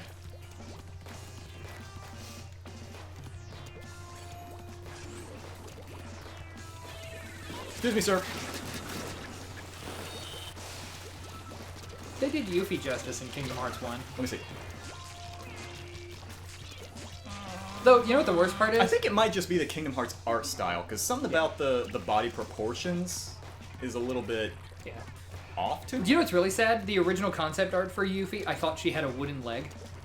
Well, I mean, it kind of looks wooden, though. Yeah, I always thought that, you know, she was... I mean, I don't think that's out of the question to think that it was legitimately a wooden leg. That was especially given her history and her town and it being war-torn, you know. Yeah. I imagine, you know, a girl like her, you know, losing your leg due to this war and then turning into who she is. Like, I always thought that's what was going on, especially given that that totally looks like a rig to hold that leg in place. Especially because, like, below the knee pad, it looks more brown. It looks like wood. And, like, most of her attack animations, she would then kind of lose her balance a little bit, you know? Like, like she's not quite fully used to this new leg, you know? So, like, I don't know. And that was actually something that bothered me. When they showed her in Kingdom Hearts without it, I was like, well, but she's got a wooden leg. It's like, I even argued with it. It's like, no, that's wrong. She has a fake leg. It wasn't even a, I thought she did. It's like, no, that's how it is. It's like, just, you were so, so convinced that this was a wooden leg. Yeah, my Yuffie has a fake leg. Not my. Is that just? But then they showed her in Advent Children, and she had a different outfit, and she didn't have a wooden leg. It's like, oh, never mind. Like, all right, stand corrected. And then they straight up use an Advent Children-esque design in the sequel.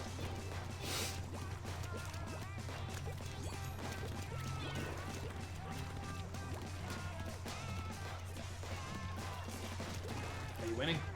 Oh, heck no. Like, the matches have been alternating a bit, but this match, not even a little, no. And apparently, do you know the story with Squall in Kingdom Hearts? He lost his world, so he refused to go by the name Squall, which is actually due to just the legal issues with the Squall character that they were dealing with at the time, because his look was a ripoff of another character, of a musician. What was his name? Gact? Yeah, they ripped off a Gact outfit. So when he... See, I remember people would make the joke that he looked like Gact. I didn't realize that the similarities were actually, like, potentially legal. Yeah. Oh no, there was legal issues, because that was basically a ripoff of an outfit. Yeah. So they changed it. They gave him long hair, took out the poofy jacket, and they named him Leon. I actually don't hate the design. Though anytime Goofy says his name, it's like, Leon! I kind of love it. And then later he goes by Squall again in the sequel, and your character gets mad at him. See, I almost want to try to play the games just to figure out what the hell you're talking about, but I know the story is just so convoluted and spans like 30-something games, and I would... Yeah. I'm having difficulty getting myself to get out of like the same 3 games I'm playing now. And all of the Final Fantasy stuff happens off screen anyway. Like all development with the Final Fantasy characters. Like in the sequel, it's like, oh yeah, we took back this planet that you destroyed and took back from the villains, and now we're building a committee, and you know, it's like, oh, and we have the Tron computer here now too.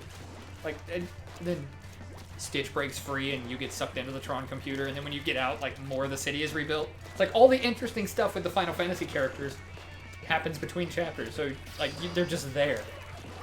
Which is actually why they're not in the third one, because they assumed that the Kingdom Hearts characters at that point were well known enough to kind of carry the game, but Disney demanded that they put Disney characters in. Yeah. Wait, they had demand to put Disney characters well, like in? Disney. I would think Disney has like demands on certain characters appearing. Like it's going to be a Disney game, so put Frozen in there. And Kingdom Hearts 3 not only does Frozen, they do Let It Go. Like the full scene. Beginning to end, the whole song. When you said they do Let It Go, I was like, they relinquish rights to the movie? No, they let it go? The entire musical sequence of Let It Go, they performed in the game. Thing is they even brought back Idina Menzel to do the singing, like she re-recorded the dialogue. And they fixed one of the animation errors, because during that song, there's a part where she like uses her ice powers to change her clothes and redo her hair. And when she does, her braid passes through her shoulder. Like, just clips through her, and the animators didn't catch it. So in the game, when she does that scene, like, it animates correctly. So the game is now more accurate than the film. Oh lordy. Yeah. The really awkward part though is that the actress that plays Rapunzel in Tangled, which is a great Disney movie everyone needs to see, Okay. is played by Mandy Moore. Okay. In Kingdom Hearts 1, Mandy Moore played Aerith. In Kingdom Hearts 2, they didn't ask her to come back, and it kind of hurt her feelings a bit. I imagine so. She's in Kingdom Hearts 3 as Rapunzel, but she's not Aerith. But of course, Aerith isn't in the game. But it's just kind of funny that she made it back to the Kingdom Hearts games. Like indirectly? Yeah, as and honestly a more famous character, like, because Tangled made like a crap ton of money. Yeah. And Tangled is great. They actually changed the name so it could appeal to boys too, which I think is stupid because it's a great film. Like my son loves that movie. Tangled is actually by the same people that did Road to El Dorado. I actually did not see that. Ah, you should. It's a great movie. But yeah, it's good stuff. Let's see, trying to think of other stuff with Kingdom Hearts characters, but Dude, I remember telling myself, like before Detective Pikachu even came out, I was gonna watch it like day one. I still haven't seen it. me neither. I was gonna take my kids, but one You have kids. Dude, you should have taken your kids. One of a my long daughter's time. friends convinced her the film is creepy. I think one of her friends was picking on her, and so she wanted to claim it, so she didn't go see it. She's still gonna go see it. I'm gonna make her. I was about to say. If you're watching, I'm gonna make you see it. Because I feel like any creepiness kind of got out of everyone's systems during the trailers. Yeah. Like it's not like they prettied up the trailers with the typical anime-looking ones, and then suddenly drop these CG Pokemon on you. I mean, at the last second, besides, but I think our tolerance for creepy CG animals was like maxed out with that Sonic trailer anyway. Did that come out before? After, like the trailer for Detective Pikachu came out, everyone's like, "Oh God," but it's good, and then they rushed the trailer for Sonic out, and everyone's like, "Oh God, this is worse." So then, why would we have gotten it out of our systems on the Sonic trailer? No, I mean, if like, it came after. More like it desensitized us. More like watching like the pain meter. It's like, oh, I'm in a pain of level of 10, and then you see Sonic's like, I have a new 10. Basically, but if it came out after, then how would it desensitize us to the Pokemon movie? Well, I mean, first we thought it was creepy, but then they showed us worse, and now that doesn't look as bad by contrast to the new thing. You show me something that's bad, and then you show me something. After, though. No, no, the thing that came out after was the Sonic trailer. Right. We saw so Pikachu then how first. would that desensitize a person if it came out after? Simple. You see the Detective Pikachu, and it bothers you, but then you see the new thing, and it's way worse, and the old thing doesn't bother you as much now. Right, and I would have thought that the old thing would have stopped bothering us beforehand. You underestimate people's ability to dislike the Uncanny Valley. Right. But yeah, as far as I'm concerned, it was Sonic that fixed it. So thank you, Sonic, for taking that bullet. I'd say they can deal with that guy a lot better than I can. Let them have it. I'm just wondering how the Mega Man movie is coming across. There's a now. Mega Man movie. Yeah. I mean, I shouldn't be surprised. I mean, if it does better than the one by Eddie LeBron, then it'll be good.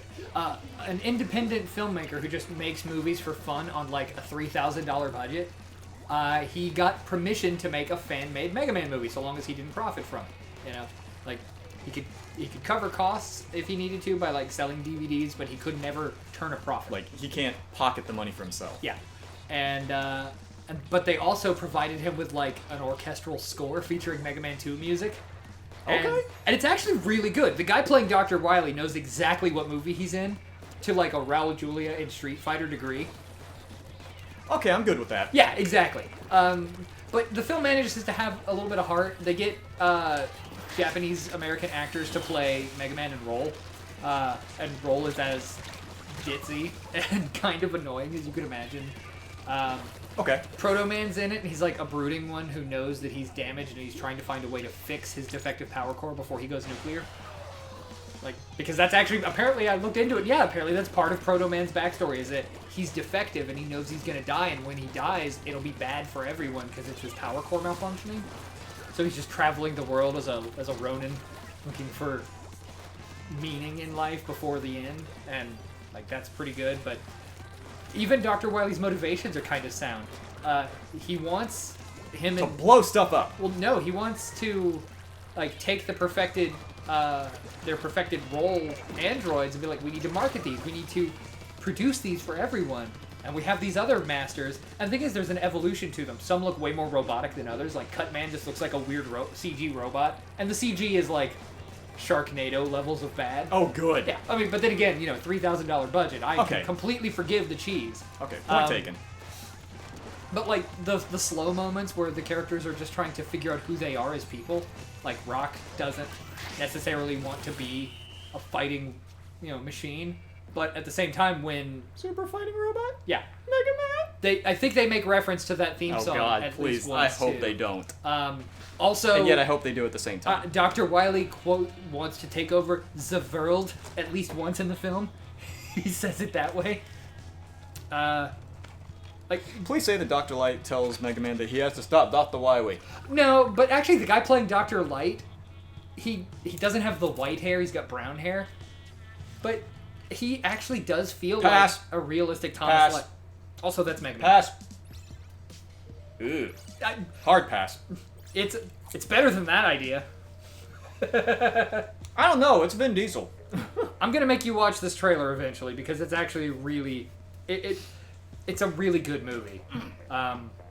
Most of the robot masters are just like dudes in like bike armor, but with like different kinds of glasses on. Like I think this is I think that's a Lek-Man. I forget which I forget which one that is, but like Gutsman. Oh, here's Cutman looking terrifying. It doesn't. I guess terrifying is relative. But like, and you have like your Gutsman and stuff in the film. So, I mean, you could call him terrifying. I'm not sure the adjective that I would. Corny. That's it. Yeah. Dr. Wily comes off like a Power Ranger villain, which is exactly how he should come off. Okay, true. I mean, in fact, you know that Power Rangers could have good episodes. You know, like it was always cheesy, but there was those few episodes where like they actually told a really solid A to B story with character growth and development. Keep in mind, I was not really a Power Rangers kid. I tried to give it a chance, and I couldn't do it. What about VR Troopers? Oh heck no, that was even worse. Big Bad Beetleborgs? No. Masked Rider. Let me put it this way. Power Rangers, I acknowledge, did a thing the best out of all of these that I hated. Okay. So I was a fan of. I'll always be a fan of Americanized Tokusatsu, but Power Rangers could occasionally tell really good stories. Like the Green Ranger saga is an example of them actually having really good, a bit melodramatic, but really good storytelling. And this film feels that level. Like it never falls into this film should win an Oscar. It never falls into the best video game movie ever made. But for a while, it was definitely a contender for one of the better video game movies, and honestly, it still is. Like it'll never be Mortal Kombat good, but it's at least Street Fighter good. How bad is it that to this day the first Mortal Kombat is still the best video game movie? I mean, in one hand, you could say it's good that it holds up. But, on the other hand, like, how many video game movies have we had since then? I mean, I'll fight you and say that I enjoy Resident Evil and Silent Hill, but I will still say that Mortal Kombat is the most faithful video game movie to date. Okay, I'll give you a pass on the first first Resident Evil. No, only the first one. I don't, no, we're not, the other ones don't exist, just the first one. You just completely strike them from existence? Yeah, because the first one, according to Capcom, the first Resident Evil movie soft fits into canon of the games. It just happens around the plot of the first movie. They just don't cross paths at all, or the first game. So it's like that one's cool, but the rest no. The rest are just they don't exist. Also, we wouldn't have the first Resident Evil if not for Mortal Kombat. Wow. Because Mortal Kombat was the first American film directed by Paul S.W. Anderson, the guy who directed Resident Evil. And he actually got that role because he did some little indie punk European film, and someone kind of really liked it, and it's like, we want him as our Mortal Kombat director, because he can clearly like work a small ensemble cast and a low budget. And apparently during the testing for Mortal Kombat, people were like, we really like these characters, we like these fights, we'd like some more fights. There aren't enough. No one was mad that the film was PG-13 because even though they had it was good. Yeah, they had to keep it PG-13. They had to keep the gore down. They were actually told if they showed any human getting killed, it would get rated R. But they managed to skirt around it by like freezing to death the guy and killing him. And I was about to say, there's distinctly a part. Yeah. Where the black dude, played by Hakeem Alston, yeah, the first guy Liu Kang fights, he definitely gets his soul sucked out. Yeah. But apparently what they really meant was like fatality, like actual kills. Gory. Yeah. Kill. Okay. But I mean, they got to kill 3 different people in the film. But if you notice, there's actually only 1 drop of blood in the entire film. Just when Shang Tsung gets uppercut.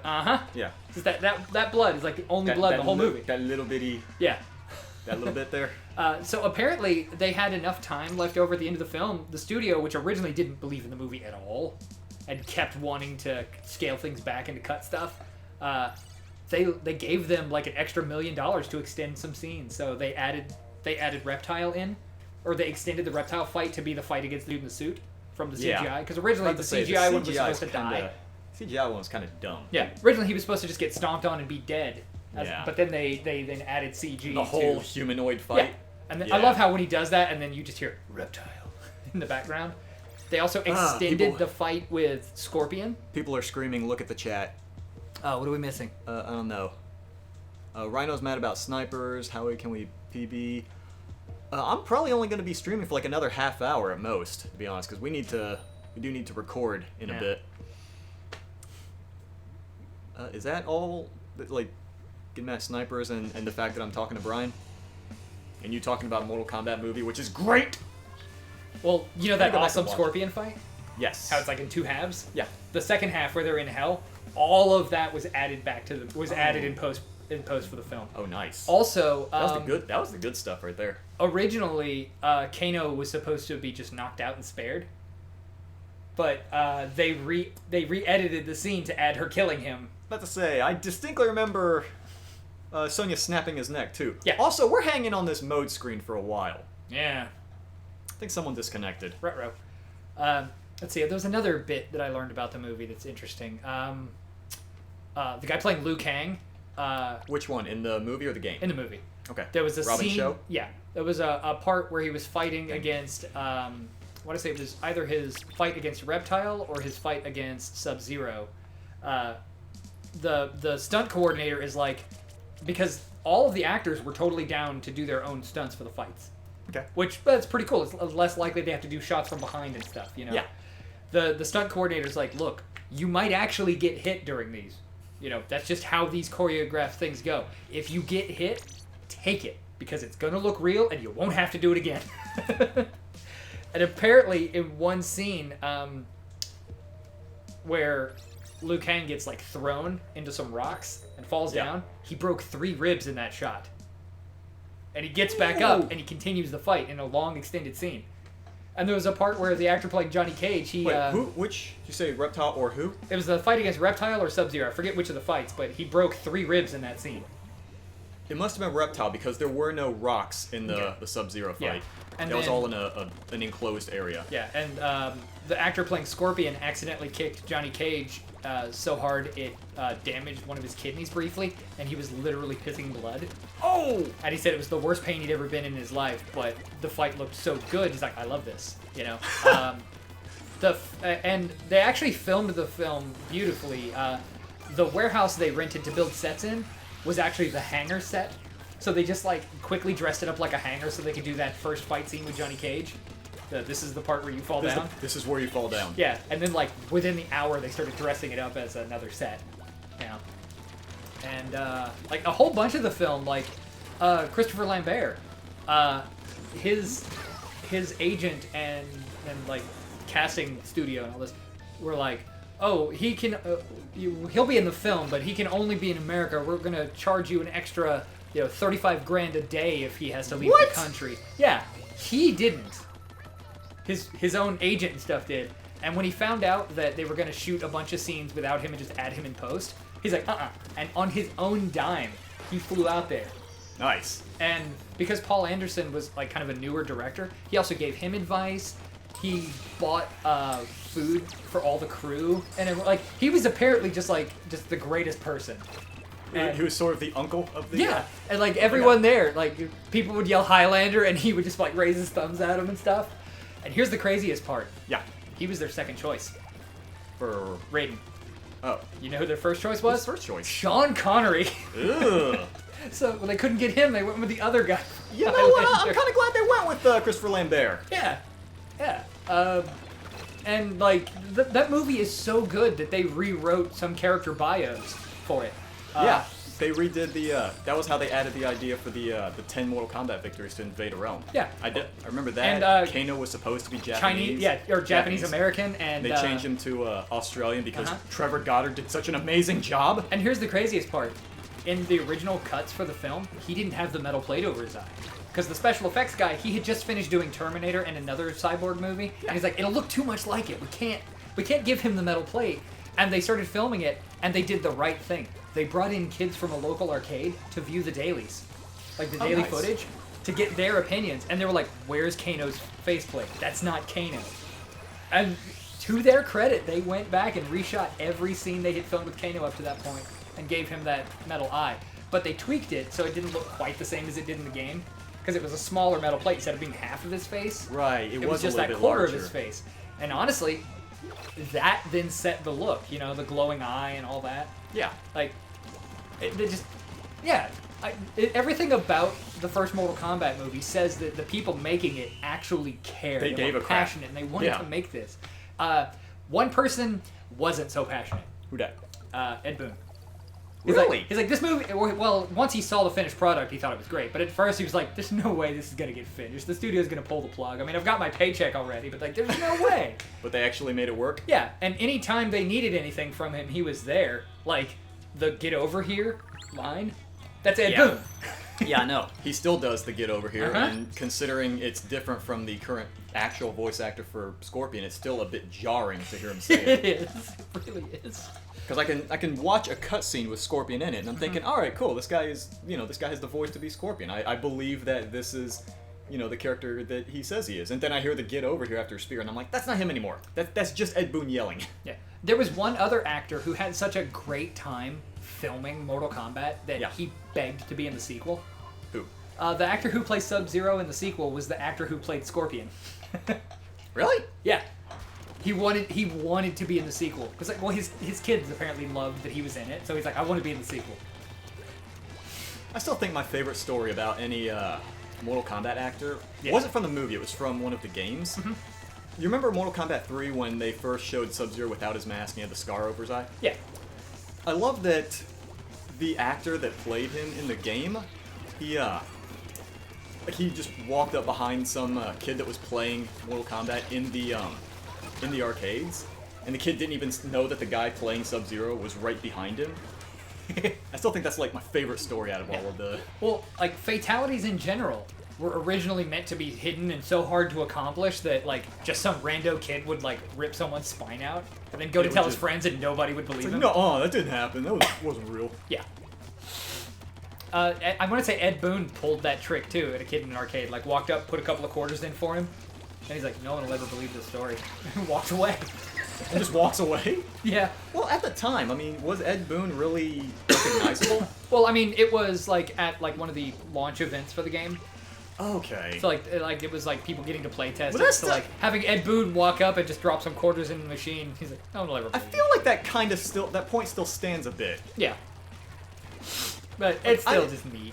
Like, when I was a kid, I would not have recognized Ed Boon if he looked me right in the face. Yeah, I mean, when I was a kid, I knew who like the greats of the games were. I knew who Ed Boon and John Tobias were. See, I didn't. Like, I knew them by name. I didn't know which was which, but I knew who they were. It's like I knew them by name. I would not be able to identify their looks though. Yeah. It's like putting the two on screen together. Like, it's like I could tell you that's who those two are, but I couldn't tell you that one's Ed Boon, that one's John Tobias. Because like I could definitely recognize them without the without the outfit. So if you showed me a picture of John Parrish or Rich DeVizio, I could definitely say, oh yeah, this guy's Jax or this guy's Kano. But I wouldn't be able to identify the producers of the game, the guys that actually make the thing. Though weirdly, I wouldn't have been able to tell you the voice actor for Megatron or Optimus Prime would have looked like until the 2007 movie. I had never actually seen Frank Welker or Peter Cullen before, and that's really pathetic. I still have no idea who the second name is. Oh, Peter Cullen, Optimus Prime. Yeah, he's been a bunch of other characters too. Like I know he's done like some like the original My Little Pony and He-Man and other characters. Like he's been in just as many things, but he hasn't done as many that guy voices that Frank Welker has done. Like you hear Fred, that's I'm like, okay, that's Frank Welker. Yeah. I was amazed when I found out that he was also the voice of Scooby. Yeah. And just about every other animal noise you ever hear in anything ever. Like nature documentaries hire him to come in to ADR animal noises when they use like slow-mo. Yeah, when they do like slow-mo footage of animals and they need someone to come in and like dub over roars in slow-mo. Oh my god. Yeah, that's him. Okay. Like bird noises, animal noises. Bird noises? Yeah. Like the extremely realistic robotic panther noise. Is it possible to be typecast as just the guy that makes slow-mo animal noises? Almost, but Frank Welker can also do anything else too. So, like, my favorite Frank Welker story is he once wasted so much tape because back in the day everything was done on tape. You know, nothing was stored digitally, so you couldn't just re-record. That tape was just wasted. He could perfectly mimic tape hiss and audio like feedback while talking. And so he would like mimic flaws in the recording just to mess with them. Just to screw with people? Yeah. Like he would be it would be talking and then he would stop for a sentence and you would just hear the droning the high-pitched whine of like feedback kick in or tape crackle or hissing. Just to mess with the entire recording. If he was mad at the director, he would just ruin tape. But you couldn't prove he was doing it. You know? I love voice acting. That's great. It is. It was like when Dinobot was killed off on Transformers Beast Wars. Sorry, spoiler alert for a 30-year-old cartoon. Hey, I might have considered watching that at some point. Scott McNeil was like, well, there goes a quarter of my paycheck, because he was paid per character that he voiced, and they killed Dinobot.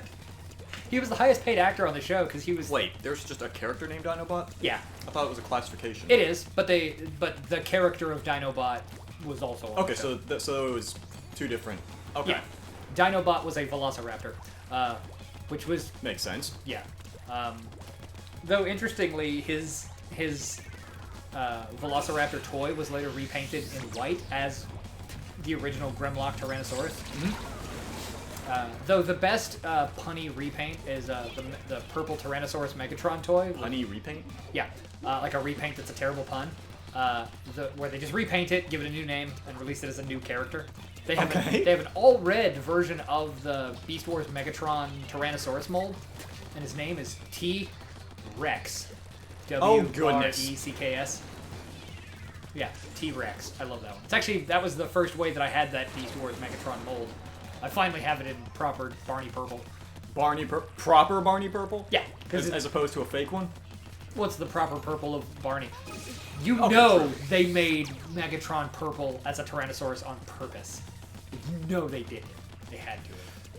Do you think Barney, eats other dinosaurs? He just kills them and consumes their flesh for sustenance? I mean, you never see the Triceratops' family. Huh? There was a Triceratops on Barney as well. You never see her family. We never see any other one's family, do you? That's the only other dinosaur I could remember on Barney. Oh. But I only watched... Okay. The only time I watched Barney growing up was when I was in the hospital for my appendix surgery. They wouldn't change the channel off PBS, and they were running a marathon of Barney. Oh, good. Yeah, my appendix surgery was a living hell. You had to have the appendix surgery to take your mind to anesthesize you or whatever. Anesthetize. Anesthetize. Whatever the verb of anesthesia is. Yeah. They had to give you surgery to take the mind off the pain of Barney. Oh yeah. Well, years later, when I had hunch face and that tooth infection, when I was stuck in Jackson, the TV was stuck on Discovery Channel, and there was a MythBusters marathon. 3 days. Did that make up for it? 24 hours a day for 3 days, all MythBusters all the time. Yeah, it was goodness. good. That made it survivable. Survivable? Not even good, just it made it tolerable? Oh no, well that and some people in one of my groups that all happened to be up in the Jackson area, they had found out roundabouts that I was in that hospital and tracked down where I was, and some of them came and visited me. One even canceled not canceled, but like cut short a very important program he was doing, which was called An Atheist in Church, where he goes and speaks in churches and answers questions to the flock, and just reaches out to them. It's like, we're not evil, we're not here to hurt you, we just think differently than you, and we would love to answer any questions you might have so that you can view us complexly. Did they have like the typical outburst of people saying like he was a harbinger of Satan or something? No, it was actually a beautifully respectful event. It was a little heartwarming, but he actually cut that particular visit short so he could come visit me in the hospital. That's neat. Yeah. I only remember because I have a photo because I was also on a lot of pain meds. I remember didn't you say that was like when the doctors put you on enough drugs to kill a bull elephant? Yes. Oh man, that was the first time I ever was ever on morphine. Oh. Like not a morphine derivative, not like codeine or just anything. Straight like that. morphine. Straight like vial injected into my IV. The line he used to describe what was going to happen is a word I don't want to say because there might be kids, but he said, I'm sure there is kids, so you may. You're going to have an oh blank moment when this hits your system. And I was like, I don't know what you're talking about. And then this cold rush moment. And I didn't curse a lot back then, but I literally said the exact words he said was gonna happen because it wasn't at all what you were expecting. The best way to describe it is a slow-mo camera flash, but you don't see it, you feel it. Yeah, it was a very weird. I don't know if that's not a vivid description or too vivid, because I can't really imagine that. Yeah, it's hard to you can't imagine what that feeling is. I then understood how people could grow to abuse this stuff. Like in that instance, I was like, that's why this stuff. Like this is why it's addictive. Yeah, like this stuff is dangerous, and like the thing is a person can be addicted to something without abusing it, because once that chemical process starts in your brain and your brain becomes dependent on it, addiction is there, whether or not you're abusing it or overusing it or even using it under what you're supposed to. It's just addictive by nature. Yeah, and once you're addicted to morphine or morphine derivatives, that addiction is with you for the rest of your life. Jeez. And they had me on codeine after that, and I knew I had become addicted to it, because the moment I woke up one morning, my first thought was, I need to take that med. I wasn't even in pain. And my brain was like, you need to take a codeine. And that was like whoa, nope, It's like, hold on a second. Yeah. And the reason that I know that it is a permanent lifetime addiction, I recently had another tooth infection that threatened to hospitalize me. And they gave me a codeine. And the very next morning, I was in sweats. My body was like, you need another one. And I knew the pain was still there, so I still maintained my regimen with the pain meds until I was awake at night thinking about taking the next one. I was like, is the pain back yet? Should I take it? And that was that realization. So it was like, oh man, this is kind of dangerous. I maybe shouldn't. Yeah, once I started having those dangerous thoughts of, well, I have a headache. Maybe I should just take one. And it was just for the grins and giggles of it? So I walked to where I keep my meds, I opened that bottle, and I threw them all in the toilet. And I flushed them. And the next 2 days... Understandable. The next 2 days, I went through the absolute worst withdrawal of my life. Oof. Yeah. That several weeks ago when I had this, when I told you, it's like, I can't record for the next week or two. We gotta just hold off. Yeah. It was because I was pouring sweat. I was irritable. I was just... Don't take narcotic pain meds, even if the doctors offer them to you. Just Tylenol it up. Because, like I said, I wasn't... Just grit your teeth through it? Yeah, because like I said, I wasn't ever abusing it.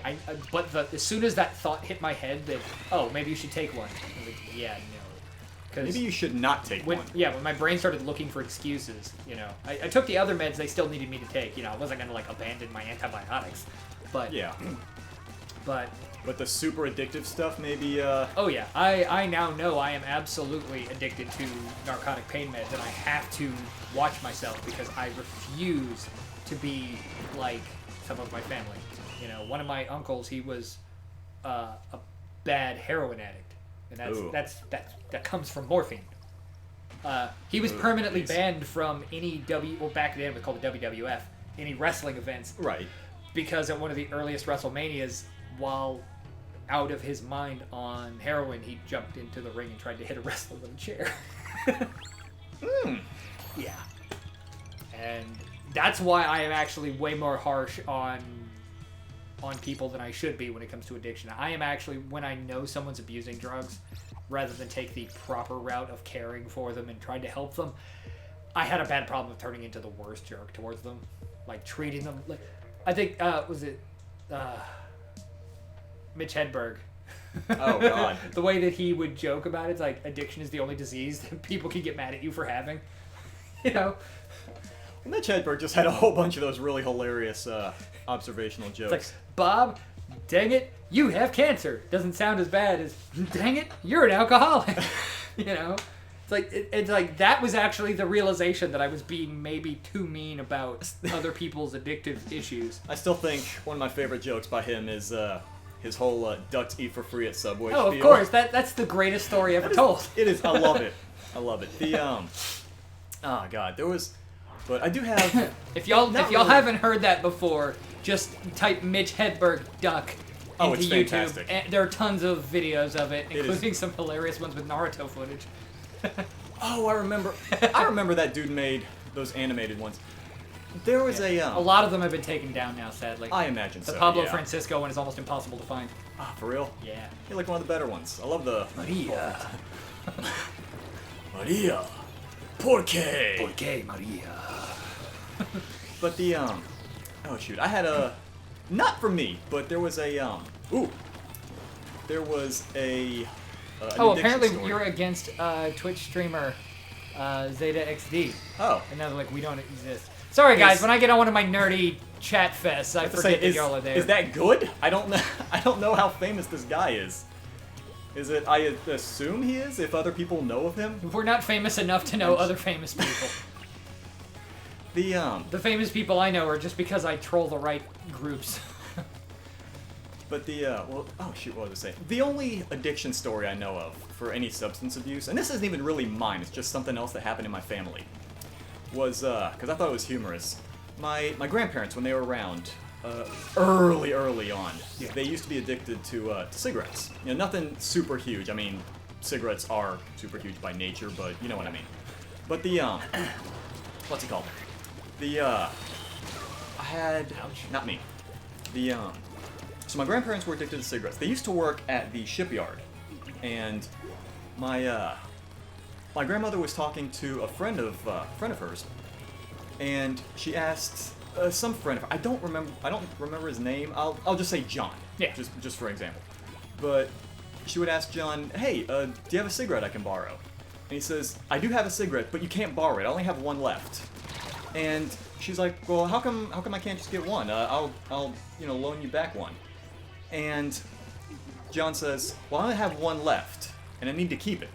I can't use it up." And she goes, "Well, why?" "Because if I come home and and my wife sees I don't have a cigarette, my wife will whip my ass." And she was like, "Okay, that's a good reason." That was basically he had to have that one cigarette, otherwise he was gonna catch a beating from his wife. I don't get it though. Why? I don't know. But so finally, my grandmother was not one to back down from a challenge like this. So she was like, "All right, fine. If you're not gonna use cigarettes anymore, I won't use them." So just like that, my grandmother kicked cigarettes. Nice. Just because a friend of hers did, because his wife would beat him senseless. Nice. Apparently, if he came home without a cigarette. And so when my grandfather went for his smoke break, he goes to my grandmother, "Hey, do you have a cigarette I could borrow?" She goes, "Nope, I don't have any." "Well, why not?"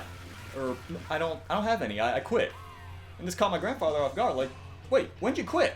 oh, I quit just a couple hours ago. John said he couldn't smoke, so I decided I would quit too.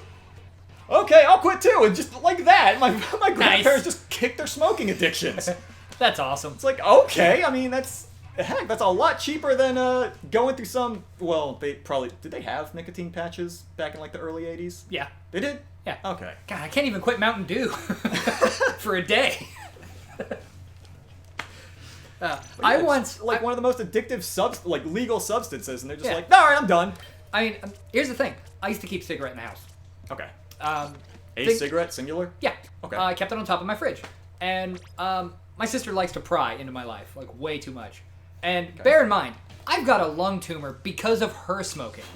You know? She used to smoke and hide in her closet and blow it into my room, because my parents would never check my room for smoke smell.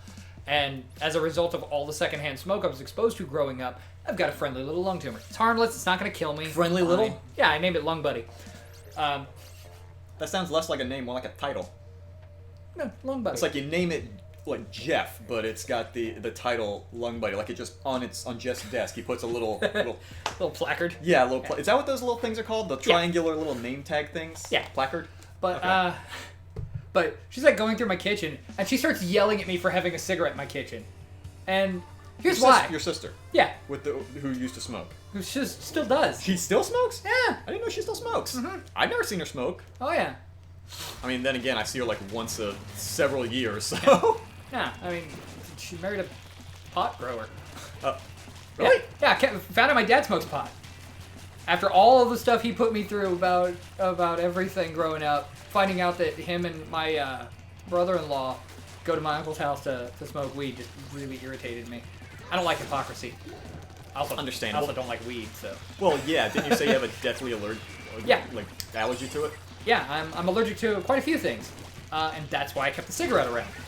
Because nicotine is an insecticide. It breaks down insect proteins and basically can kill them. One of the side effects of that is that the proteins that are in insect venom are also broken down by nicotine, which there is a lot more of in a cigarette than in the same amount of just tobacco leaf. So what I do if I ever get like a bee sting or an ant bite or something worse, I take a little bit of the tobacco out of the cigarette, stick it in my mouth, wet it a little bit, and I put it on the wound where I've been stung and Band-Aid over it, and the nicotine will soak into my skin like a nicotine patch and break down the venom, and I don't have as much of an allergic reaction. I have not gotten insect-related blood poisoning since I started doing that, except for the time when I ran out of my cigarette. So yeah, nicotine can help if you have an insect allergy. It'll also make it so that like the wound isn't as bad. Disclaimer to viewers, don't ask your parents for cigarettes and then try to use, insect wounds as your excuse. Yeah, use chewing tobacco, come on. I'm kidding! Don't do that. Smoking Please don't do that! And I don't mean ever actually use tobacco for anything other than insect bites. But it doesn't work on mosquito bites because that's actually like a skin allergy to I was about saliva. to say, that's probably like the one insect I have the worst stuff to. Yeah, well in that case, it's actually the saliva they inject into your skin as an anticoagulant so they can get the blood. So it can flow more? Yeah, it also helps with capillary action so that the blood flows to that area more. But in that case, it's not a venom. And here's the crazy part. If it weren't for that, one of the reasons I have an allergy is because when I was younger, I fell into like a massive human-sized ant colony. Jesus. And was covered head to toe and had thousands of bites. Ant venom and bee venom stay in your body. Your body can't break them down. It just gets diluted and spread throughout your blood. But every time you get more introduced, you have a worse and worse and worse reaction. If you're allergic. But right. Thing is if you get enough introduced all at once, you will become allergic. So like if, like someone I know, they got like 40 hornet stings all at once because they were dusty. Are they alive? Yes, thankfully they're okay, but now they're allergic. So don't mess with ants, guys. Did it. Managed to land directly in the little pit.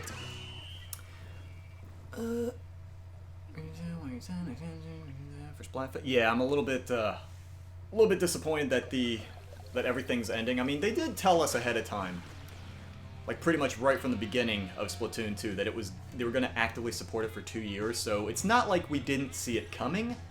It's just it's still not a good thing that it's leaving. It's a little bit disappointing. I did say I'd only stream for about 2 hours, so I'm gonna go until my next win. I think by saying that, I've probably doomed myself to like another 45 minutes. I've doomed myself to a colossal losing.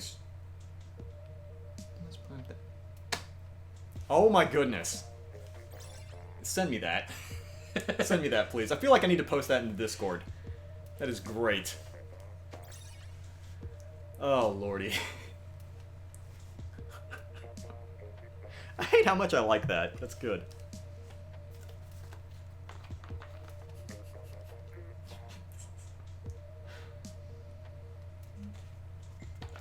I've been playing Bloodborne. I'm sorry. Now that I'm really into it now. Like I'm doing great. Ever since I beat the Surge, like it's all just kind of clicked, and I'm not bad at the game now. Like one of the bosses, the Vicar Amelia, that so many people are like, oh, it's one of the hardest bosses in the game, even though she's an early boss. Mm-hmm. First try, took her down. And that was actually the wall where I stopped playing last time. I could not figure out how to take down Vicar Amelia, and this time I just instantly got her. Is that before or after Father Gascoigne? Well after him. Well after? Okay. Yeah. I even, in fact, there's even a cutscene that taught me how to pronounce his name. Because I was... Gascoigne. Gascoigne? Yeah. It is Gascoigne? Mm-hmm. I always thought that pronunciation for that name, like even not in the game, just in general, was Gascoigne. Yeah. In fact, Gascoigne's story gets really sad. One of the slogans for the series is "Prepare to Die," especially Dark Souls. Right. Well, there's a guy who does like Bloodborne and Dark Souls lore, and he has a series called "Prepare to Cry," where he talks about some of the sadder things. And there's a little girl whose mother is missing, and she gives you a bell, and she's like, "Ooh, Mom forgot to take this with her. So silly. It always helps Dad remember us." And come to find out, Dad is Father Gascoigne. Oh. And you find the mother. She's actually in the graveyard where you fight Father Gascoigne, where he's like just murdering a bunch of Yarnamites. His wife is dead on one of the roofs. Either he killed her in rage, or the Yarnamites, who were beastly, did, and that's what drove him over the edge. Yeah. If you play the music box during the fight, it stuns him, even if he's in his final beast form. Because, he turns into that giant werewolf at the end. Yeah. You can stun him with that, and then you can easily take him out. Okay. You can then go back to the little girl with the brooch from the mom, and you can be like, there's also this church you go to where there's like this creepy hooded figure who like giggles and asks you to send people to him because he's safe and you can trust him, and he has like a sinister laugh. He actually That's always a good sign. Well, the thing is he actually is. He's simple-minded, so like the thought of doing good for people makes him laugh. Oh. And he actually is a safe person. He just looks really menacing? Though if you send the wrong person to him, they start getting picked off by someone that are murdering them, and you think it's him. And it's that guy, but it ends up being someone else. Well, you can send the little girl there for safety, or you can send her to the hospital area that you woke up in. There's this woman who's like, you can't come in here, I can't have you infect any of my people. If you send people to her, she's been replaced. When she starts telling you to send people to her, she's been replaced by someone, and the real version of her has been converted into this weird jellyfish-headed monstrosity. What? She's like some weird Cthulhian scientist that replaces this doctor. Okay, question. Yeah. You're gonna have to explain Cthulhian science, like scientists, because when like I think weird cosmic horror alien-looking scientist monster, like because when I think Cthulhian, space alien jellyfish. I think less science, more like dark magic. Yeah. Well, the thing is a lot of that kind of like Lovecraftian horror also delves into elements of like cosmic science fiction based horror. Okay. And when you go in there, she's like this weird jellyfish monster, and the real version of her, which is actually the imposter, like tries to kill you for finding out her secret. Anyone you send to her gets turned into one of those jellyfish monsters. So I don't send anyone to her, I instead send this other place. Well, you can either tell her the truth about her family or tell her you haven't seen them yet. And either way, she tries to go and find them. Uh-oh. So it's best if you tell her, yes, but go here for safety. Someone will take care of you there. If you we lost someone. If you then progress to that area, she never shows. And if you follow the path she would have taken to get there, there's this giant pig at the end of a hall that you have to fight. If you kill it after you send her there, you find a red ribbon in its remains. And it talks about how the ribbon is stained red because it ate someone. And the little watchers that leave the messages for you, you can give it to them as a gift, and they wear it as a sign of mourning. So the little girl gets eaten by a pig. Oh, and I'm just like, oh, I'm so sad now. Oh, lordy. So like, that's a feel-good story right there. If you go back home after telling her to go for safety, her big sister is asking if you've seen her little sister. So it gets even more depressing. And if you tell her what happened, you later find the big sister having jumped off a building. Oh, good. This is like you just kill the whole Father Gascoigne line just trying to help. And it never gets better. You know my favorite part about Bloodborne? The family bonding. There's an area in the that's game good stuff right there. called the Forbidden Woods. And it's the biggest, openest maze area filled with these snake monsters and more of those pigs. And I tried to find a map to it. When you're done with this, I'll show you the map that I found. Okay. You know what? I'll send you the map so... Yeah, hold on. I'm not gonna look through all the messages. Just, like, find it, get it ready, because I'm not gonna... I think our viewers might like this map. Yeah, just send it to me in the... Oh, dear. Oh, there's 2 snipers. Well, this is good. Pardon me, sir. Never mind. But the, yeah, I could not play Bloodborne. That was... Yeah. I just remember thinking, oh yeah, this will be fine, and spending, like, 15 episodes... Pounding your head against that wall. Just grinding out, The thing is, if you go back and watch the zero punctuation that Yahtzee does of Demon Souls and then Dark Souls and then Bloodborne and Dark Souls 2 and 3, the progression he makes with them is similar to mine, except my favorite one has been the Surge, the one he hated. Well, to be in honesty, doesn't Yahtzee hate pretty much everything? True. And I actually got the sense he liked it, but he gave up on it because he didn't like... He didn't like beating his head against the wall? And the thing is, the boss that he hated is the easiest boss in the entire game. Because I remember I was watching H-Bomber Guy. Yeah. And he was talking about, like, how, you know, Bloodborne is in all the genius game. I love his Bloodborne video. Because it teaches you don't depend on the shields the whole time. And the, it made me appreciate Bloodborne, actually. I found it while looking for Surge videos. And how, you know, Dark Souls 2 was actually better than people gave it credit for, etc. I actually bought Dark Souls 2 when it was on sale last week because of that video. Sorry, I feel he should get commission for all of my Soulsborne videos. Probably. Purchases. But yeah. Oh god, I can't get up the hill. But, I'm out. Bye. So you remember how Neo was actually, or the Neo 2 demo was actually not bad?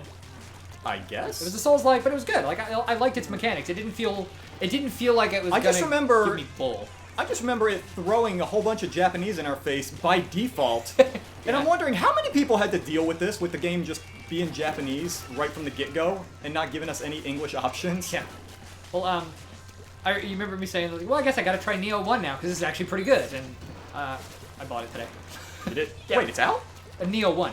Oh, Neo 1. Yeah. Okay. I've got the first one. Oh, you did say you had interest in Neo 1. Yeah, so now that I realize that it's good, and I've the Surge has kind of given me the Souls-like bug again, and I've fallen in love with Bloodborne and Dark Souls 2. I'm like, you know what? It's cheap. I've got a coupon that expires in 2 days. I'm gonna go and get it. See, I don't know. The only, like, games of that type I played were Bloodborne, which that was a bit too much for me. Yeah. And Let It Die. Yeah. Which I actually thought was really good. Apparently, though, it gets even more grindy or paywall-y near the end. Yeah, so I've heard. Which is kind of disappointing, because I got to a point where, like, out of the 40 floors that the game had, I got to, like, 27, I think it was. I got, like, really high up there. And apparently, one of the paths I took actually had an exploit where I was supposed to get, where I ended up getting weapons, like, upgraded stuff, sooner than I was supposed to. Oops. Yeah.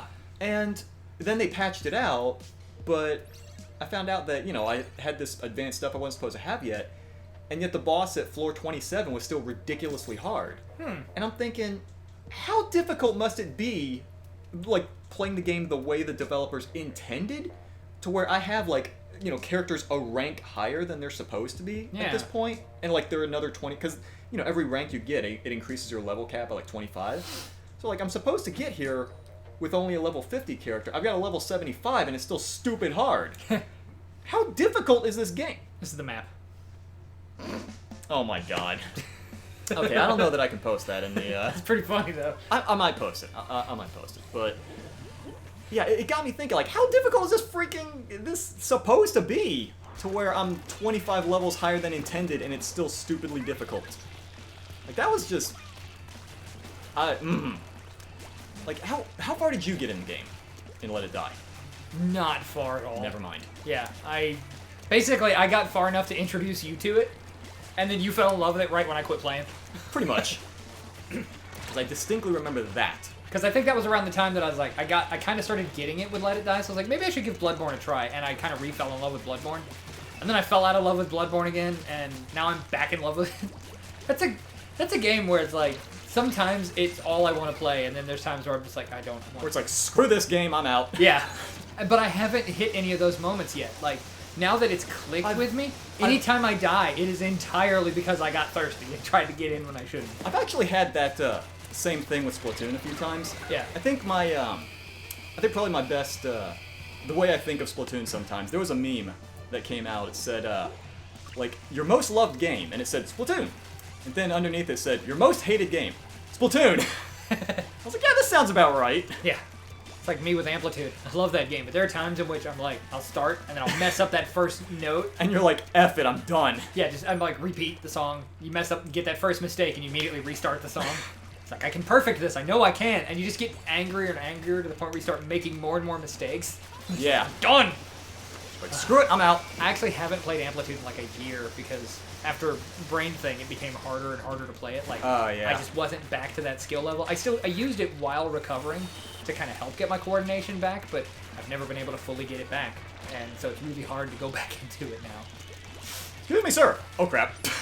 I do want to try that Muse Dash game that I showed you. Oh, the one you sent. It's a little bit like that weird Rudimical game or whatever. Rudy Michael? Yeah, that game. I'm saying it's similar in that it's like just a rhythm game that's side-scrolling with my spirit animu.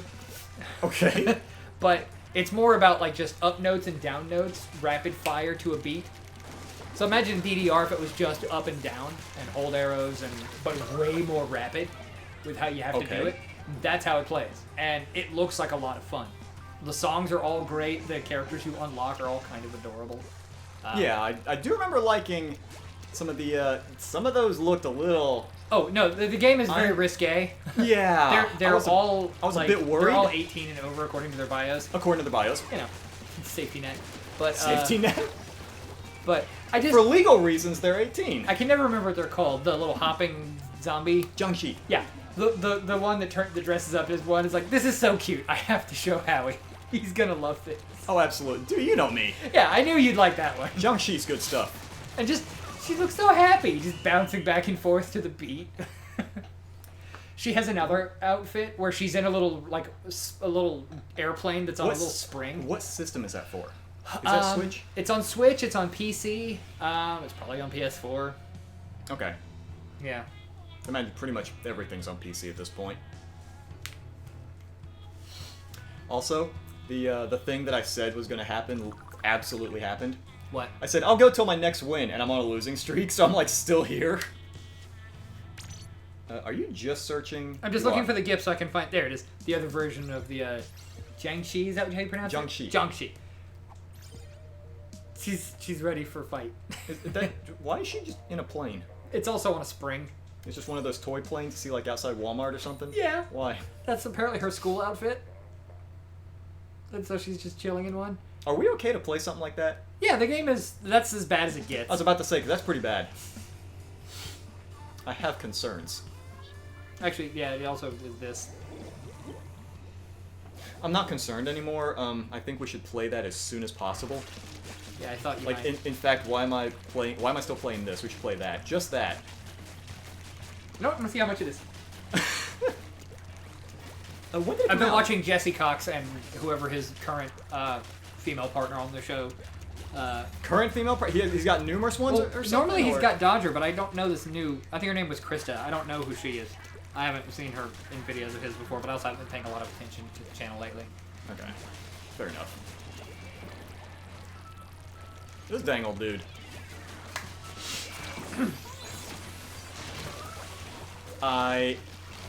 I hit the button to use the super, and for whatever reason, I thought I was using a different one. So when my character whipped out the hammer, I did nothing else afterward. I just kind of stood there, holding a hammer, menacingly. I was like, don't worry, I got this hammer. I don't know what I'm supposed to do with it, but I have got it, and I'm going to stand here, and I'm going to look scary with it. I was playing Bloodborne, and I had just upgraded my blunderbuss, which is like the gun you use to stun enemies. But usually I play with the axe that I have in the extended form, so I can't use the blunderbuss because it's using it as a two-handed weapon. Yeah. And I was sneaking up on this enemy, and I was going to do a visceral attack. What is a visceral attack? It's one of those where like you just ram your fist into them, and it causes a massive amount of damage. And oh, is it like the backstab attack? Yeah. Okay. And I was about to do one, forgot that I just upgraded the blunderbuss, which basically re-equipped the blunderbuss and shortened the gun. So instead I just shot this high-level enemy in the back, and all it did was irritate it. I was like, oh, great. I basically might as well have walked behind a prison guard and activated an air horn. He basically like got right up in his face and like, hey, jerk. Yeah.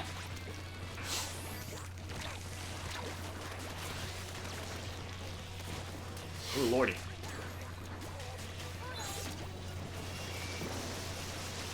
Pardon me, sir. Never mind. Muse Dash is $26.99. What? It's normally $29.99. Ugh. Our world score has been tempered. Can you hear my whispering? Now game start.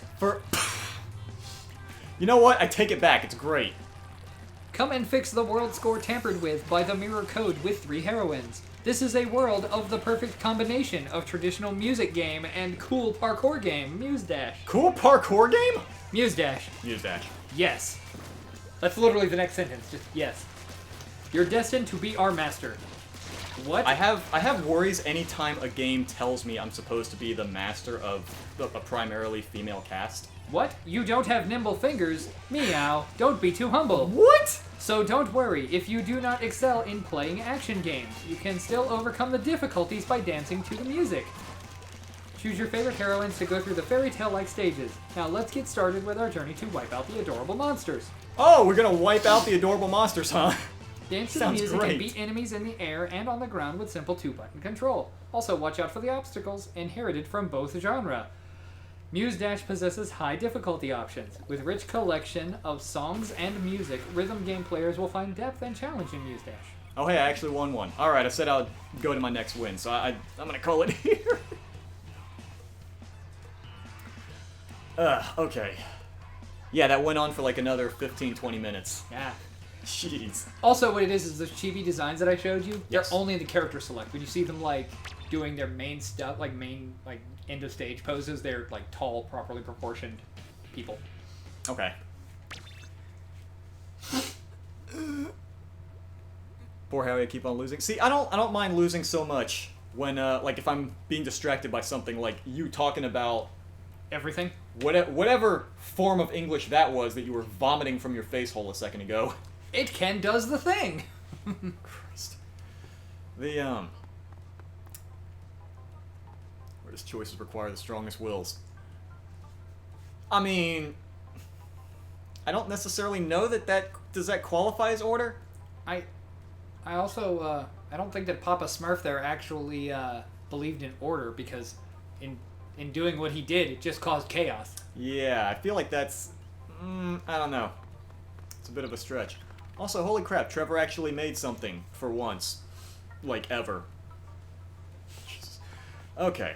Yeah, I'm gonna have to stop it here, because the stream ended up stretching a bit longer than I thought. We need to record, and also, I should have turned on the air conditioner a while ago, because it's baking. But, yeah, everyone, thanks for stopping by, sticking around for as long as you did. Thanks for putting up with my rambling. You going on about... everything? Stuff, and Fred Welker, and Transformers, and the Mortal Kombat movie. Like, all the garbage that we talked about for like 2.5 hours. Hey, at least my trivia was interesting this time. I mean, it was, yeah. You guys have a great day. Take care of yourselves and others and all that nonsense.